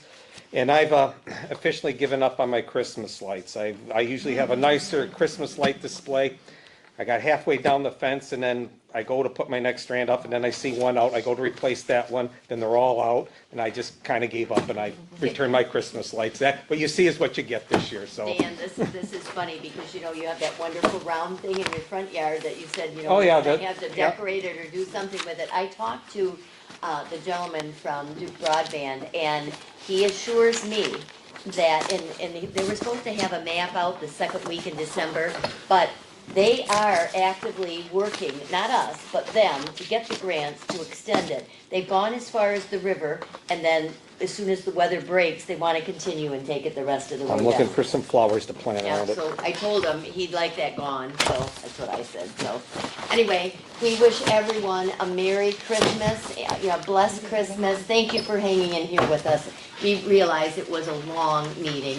We hope not to have them as long, but I think we moved them along, it as long as we moved along as good as we could. So, thank you very much, and we're calling for a motion. No public Oh, comment. public comment, oh my gosh. Come on up. Gosh. I'll be real quick, Okay. I promise, because I want to get out of here soon. Okay. First of all, welcome, new board. You guys did great, all right? First thing, in reference to your budget, I don't know if any of you guys contacted Mterra, reference fuel surcharge. Have you talked to them to try to get it off of there? It's been there since 2020. I owe a business in Chesterfield, I've called, and guess what? My whole fuel charge is wiped off. So that might be something you might want to look into. There's no reason they should be charging a fuel surcharge anymore. Absolutely zero. In reference to your ADT payroll, first of all, I think what you're talking about is the tracking system, which you don't want the tracking system. That means your people have an app on their phone. Yeah, does No, you don't somebody want sign that. out? They You don't know want that. then how many hours you work. I've been talking to ATP every week since this new law has been coming into effect because I'm making a new employee handbook. You do not want that. You might be misunderstanding the whole situation. So you might want to call them again because you don't want to have to rely on your employees to open an app and put in what they're doing. Well, like I said, I never got real involved with ADP until I knew it was going to be approved. So I wouldn't sign up for anything we didn't No, okay, but need. what I'm saying is I need them yeah. to track their hours though. And when just so you know, and like I said, I would come in here and I would help you if you want. When you talk to them on the telephone, they try to sell you whatever they Oh, I can. know there's that. Yeah, and then you have to really listen, and then I will say, no, I don't need that. Why can't I do that myself? And they'll say, oh, you can. So she actually walked me through how you set up on your ADP app or your website, how you set that up to track their hours. It's 1 hour for every 40 hours worked. Every third, well, it Every depends 40 on hours. your people. 1 hour for every, 1 hour for every 40, yeah, and then they can carry it over, but you're only responsible Yeah, well, by I would the never state. pay anything until. Yeah, okay, I know that, I'm just trying to and then your posters, like Dan said, those are free, you can get those anytime. You just have to request them. That's all I got. Merry Christmas. Thank you, thank you. Oh, and thank you for approving me to the Okay. Anybody else? I got just a quick one. Border review. You didn't border review. You didn't, people for border review, did you? They're willing to stay. What? Well, no, we have Jerry DeBold, but we'll deal with that after. He says he will do it through March, so we're okay. Because Carol was on it too, Bourbon. Yeah, So yeah, you have no alternates yep, as of right now. yep, That's all. okay. Yeah, not done yet. So I'll say it on behalf of all of us, thank you. That was it. Thank you. Sorry, I got to say. And I don't come to these meetings very often. It's probably been about 25 years. My name's Kaz Jarwitz, 5700 Starville Road. Some of you I've known a long time, a lifelong resident and a member of the Planning Commission as well. Listened to a lot of stuff here tonight. If somebody wants to time me, that's fine. I know I got 5 minutes and it's been a long night. You know, it was a good thing I mentioned this to Ron at planning, and I don't know if he told the board or not, but Michigan Planner, we get that. And there was a very good article in there that talked about how township boards can do all their due diligence, planning commission can do the same, for something they're trying to do from a positive aspect for their community, only at the 11th hour to have people come in and say, we don't want this, okay? And inevitably, it'll get voted down because elected officials are concerned about people's opinions about what they're doing. And the point is that you have to be very careful in doing that, because the vast majority of people that put you in office don't attend these meetings. Trust me. If you want to have a lot of people here, take your township newsletter, tell them what's going on with Edison, because most people that live here only remember what it's like with that tax revenue coming in from Edison, okay? Those of us that have been here long enough remember what it was like before that. And so you got to keep that in mind, because the things you're deciding here are for the benefit of everybody. And if you put in your newsletter what's going on with Edison and the revenue you're losing, and that your answer is that people's taxes will go up, you'll have a much bigger crowd here, guaranteed. Okay, so just keep that in mind. We need investment if we're going to make up for what we're going to lose, or you got to start cutting things. And so when I was young, I don't remember all the parks. As far as I'm concerned, before my taxes go up, I'd want to see the parks and rec gone, okay? Whatever amount of that budget is allocated to that, 50-some thousand or whatever, it's got to be gone. You're not going to mow the ditches and stuff like when I was a kid. The farmers mowed them where they wanted to, and you know, a lot of them were never mowed. And the roads were always holy, potholy. Okay? So you either support or try to court something here to maintain what you have, if that's what people like, or you go back to the way it was. You don't automatically assume that you're going to raise people's taxes to make up the difference. Okay? 2 more points.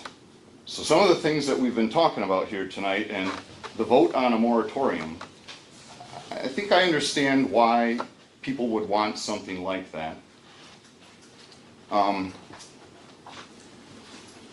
But something that's bothered me for a while, and I was encouraged to come here to one of the board meetings and talk to you folks about this, and I should have done it before a new board was seated. But we have had board reps come to planning commission meetings advocating on behalf of applicants, okay? And now tonight I sit here, and perhaps the same board reps are in favor of moratoriums. That bothers me, because there must be a serious conflict of interest involved. Because to advocate on behalf of a smaller business and the amount of tax revenue it may bring in, because you know, you're trying to convince the planning commission to fast track something and not do their due diligence in terms of site plan approval, that in my mind is unacceptable. And the board members should review a conflict of interest policy, if you have one, to make sure that everybody understands what it is. Because to see that at a planning commission meeting and then come here and see where you have the potential for something to bring in potentially millions of dollars of revenue for the broader community, not just China, and have a moratorium and vote yes on that, that doesn't make any sense to me. So my 5 minutes. You can have yours. About 30 seconds left. Okay, last thing. Everybody's going to want to listen to this. Probably about 12 to 14 years ago, the township went through and they took a look at everybody's assessment. They came out and they measured homes, they measured buildings to try to verify what was on the books, okay? Well, I can tell you that in some cases, me in particular, a change was made. Nobody ever notified me. They added square footage to my house. I paid my taxes for 10 years before I discovered it, because I went out to the county website and looked at what I was being assessed in the square footage of the buildings on my property, only to find out that it had been increased. And the township has on file a blueprint from when I built my house. I could only recover 2 years of the taxes associated with overpaying, and it was several hundred square feet. Okay? So I'm telling you, I think my taxes are too high. I don't want to see them go up. The expectation is that you do something to keep them where they are, or start cutting if that's what becomes necessary. And if you think I'm alone, in my opinion, I can bring some support. I've been here a long time. So, thank you. Thank you. Thank you for your service. Wasn't going to speak, but I will. I'll be really brief then.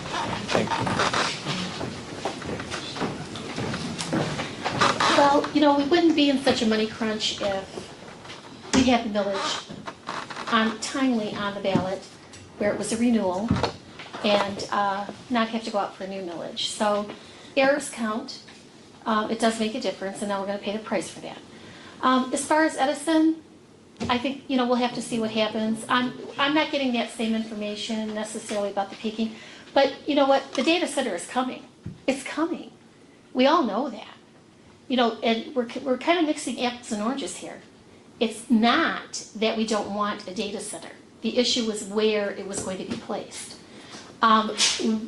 It's coming on to Detroit Edison properties, or if you put it in the industrial corridor, that's fine, but you shouldn't be putting it next to a church or a school. That was the main issue.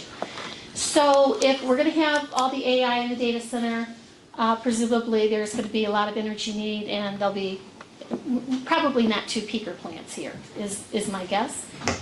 And, you know, if industry wants to come in, that's great. We've got your I-1 and your I-2, you know, places. But if you want to run solar up and down, you know, all of, you know, China Township, no. I'm not taking one for the team. I don't care what the county needs. Let the county put it somewhere else. How about starting with Blight? That would be a great place to put it. But if you want to start digging up farmland across from me or behind me or around me, so my house isn't worth a nickel, what happens to our tax base when all of our property isn't worth anything? What's going to happen up in Fort Gratiot? You can't get a nickel for those homes. Those people can't give their homes away right now to get out. So, you know, if we're going to fearmonger, let's fearmonger everything, okay? And let's be realistic about this. There's a lot that we still have to wait to be seen. And I don't think anybody wants to pay increased taxes, but I know for sure that I can't live with some of the stuff that you are advocating for, Ron. Can't live with it. That's all. Merry Christmas, everyone. Is there anybody else? Oh, Okay. But with that, I had, I can get up if you want. I just had a small question about the budget, because you guys, back on letter A, long time ago, in the meeting, approved a mileage reinstatement, and I don't ever remember a specific number being mentioned. And then I'm looking through the budget, and there is a line item for mileage in the amount of $500. Each party, Pardon? each group has a model. Right, and I'm looking for the one under the township board, which I assume would apply to their mileage reinstatement. Gary, we use the IRS standard mileage rate every year. Well, yeah, and that's fine. It's just, my question was, is the $500 going to cover the incremental mileage, or should the budget amount increase to reflect the additional that you guys are presuming, you know, you're gonna be charging under that. I admit it's a nit, Well- but it seemed like it was a question that you We guys didn't amend it really during talk the about. Like if the clerk, I just volunteered for Parks and Rec, if I have to drive somewhere outside of the township, that would go under Parks and Rec travel. If I go to a class in Port Huron for the clerk, that goes in clerk travel. If Deanna goes somewhere for treasurer, that goes in her department. So I think the 500 500 you would think be, is gonna cover yeah, everything? Okay, that's fine. thanks, I think so. If everybody's done, if you've all had a chance to talk, I thank all of you. I thank all of you for your comments and your input. We just ask that you have a blessed Christmas. Motion to adjourn at 9:58. Motion, support. Okay. Moved and supported. Oh, aye. We're done. Supported? Yeah. 9:58.